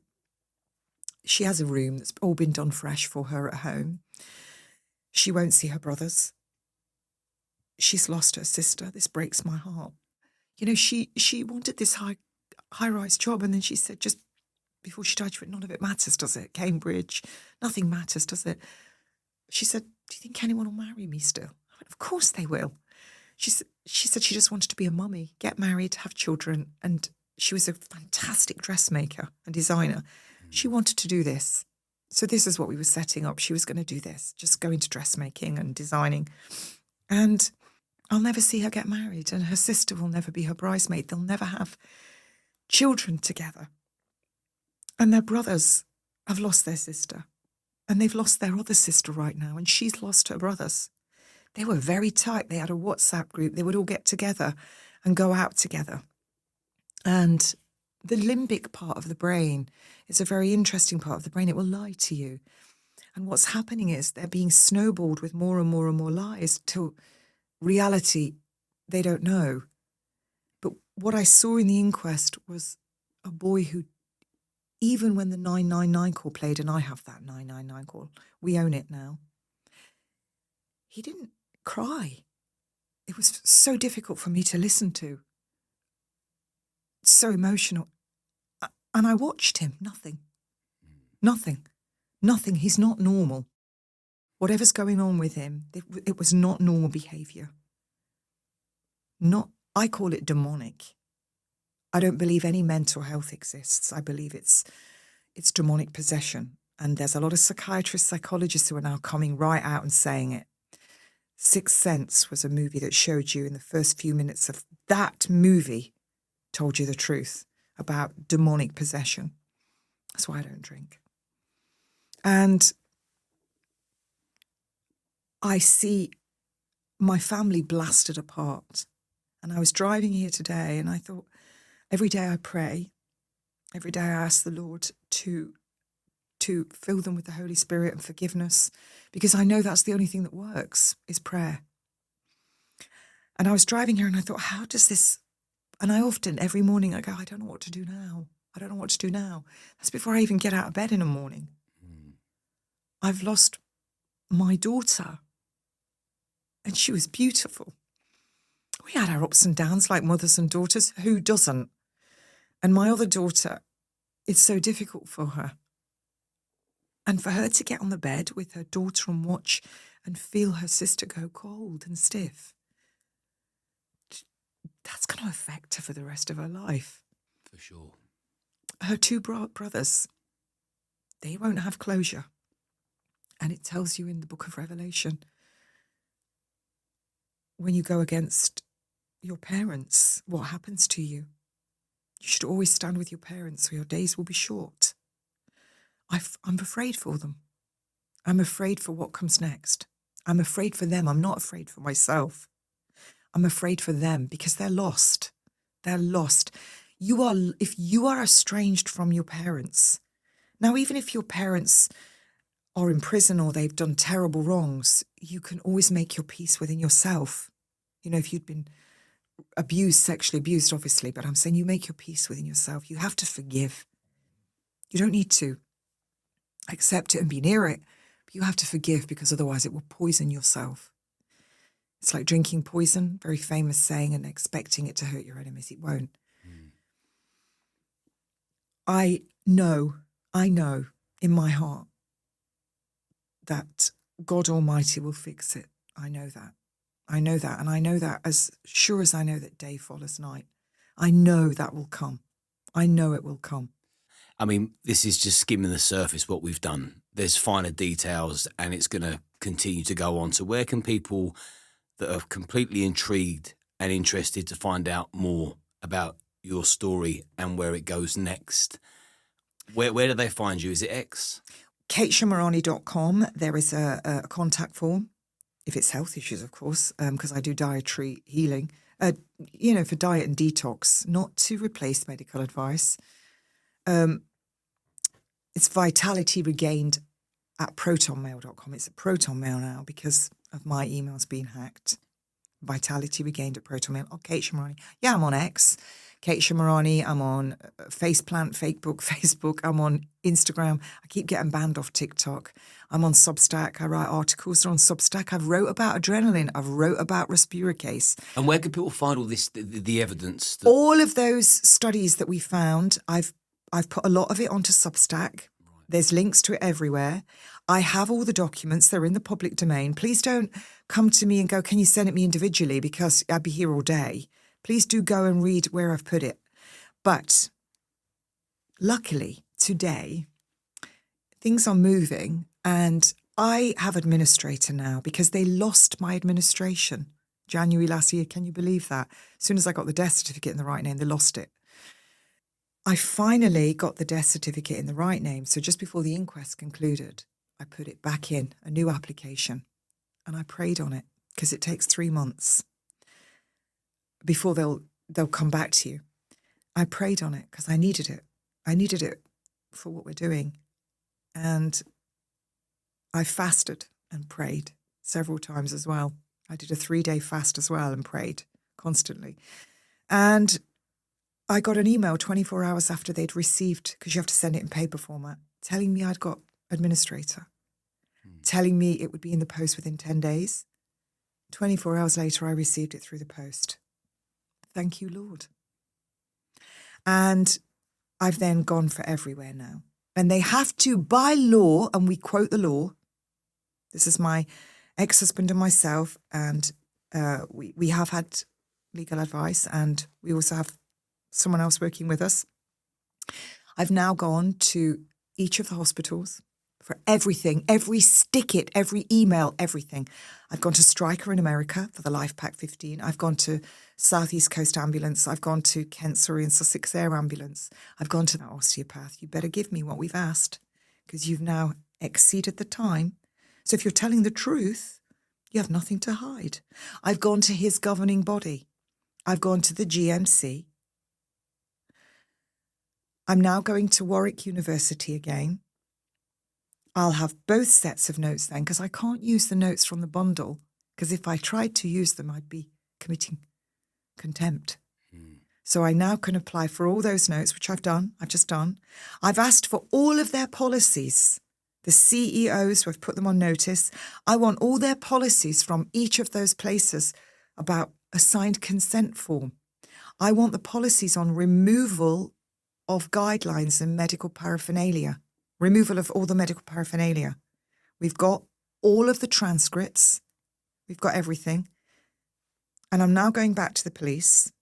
That's the thing that we're doing tonight. And I'm going to go for each of them. Each of them. They might think, I said this to the nurses, you know, when you lie, you think that you're going to have your governing body, your union, your job, your employee, your mates behind you. But when your back's against the wall, you'll be able to count your friends on one hand and you'll still have spare fingers because people will run away that fast. Oh, I've seen it myself. You know, the minute it starts to get hot, even people that I thought they'll stand by me because they know how now, evidence we've got, they literally drop me because they got scared. That's okay. People can be scared. I forgive them, but I'm not scared. And then what I'm going to do when I get all of these notes, I'm going to take all of the documents out and I'm going to put them with my daughter's diary entries, every single document, every email we've sent and what they've responded with, the autopsy reports, and I'm going to put them all in a book and you can read it from cover to cover and the people will be the court because those coroner's courts are there for us. Penelope Schofield is the senior coroner in Sussex. She moved my daughter's inquest out to Kent, out of jurisdiction. Your inquest should be where you lived and where you died. And there's very strict guidelines on when you can remove it. They didn't follow any of that. They just moved it out of Sussex. I wonder why. Because Penelope Schofield, when she was a solicitor in 1997, she was jailed for 3 months for perverting the course of justice. Not nicking a bottle of wine from Tesco. her detective constable boyfriend, who was 5 times over the drink-drive limit. He went to jail for 18 months and lost his job. She went to jail for 3 months and her law licence was suspended. Daddy was a magistrate judge. I think her brother's a lawyer. She then, after 2 years, gets her licence back and starts working as a solicitor again. Then she gets a coroner's job. Now she's the senior coroner of Sussex and you and I are paying for her. So she's employed by the council on, I think, about as much money as the Prime Minister. She handled the 𝐸𝐵𝐻 disaster. Guess what else she's handling? Operation Bramber, which is about the deaths of lots of patients at Brighton Hospital. And they're saying, oh, it was under one doctor. Oh, it was 200. Now they've narrowed it right down. No, it was probably thousands, but they'll throw a sacrificial lamb in. And then you've got your paramedic 3 trials. Then you've got Brighton Hospital in with it all. And you've got the coroner. And the coroner then has Karen Henderson, who signed off for the autopsy. But Karen Henderson works as a coroner underneath the one who acted as barrister, Alison Hewitt, who is a senior coroner. The one who ordered the autopsy, Karen Henderson, is beneath her, but comes into East Sussex where you've got an ex-jailbird and orders that standard autopsy. Are you beginning to see, oh, what wicked webs we weave when at first we do deceive? You can't be in jail and be a coroner. But the council said, oh, but her crime is spent. No, you cannot be a coroner. It's like saying to an accountant who goes to jail for embezzlement and then giving him his accountancy licence back. But she is, because they are putting all of their coroners in. Now, you had that hospital case, Operation Bramber. The doctor who became a whistleblower, they nearly destroyed him. So this is the coroner who kicked my daughter's inquest out because they don't want the focus to be at Brighton, do they now? Or the fact that East Sussex and the air ambulance and Brighton connected with it in the intensive care unit, and Dr. David Bentley and Dr. Anderson and Dr. Wright, who did the autopsy, who incidentally, on camera, and it's in the transcript, when I asked him about before he eviscerated my daughter, cut her open, he started smirking. The pathologist who did my daughter's autopsy faced the mother and smirked. Well, I'm going to wrap this up now.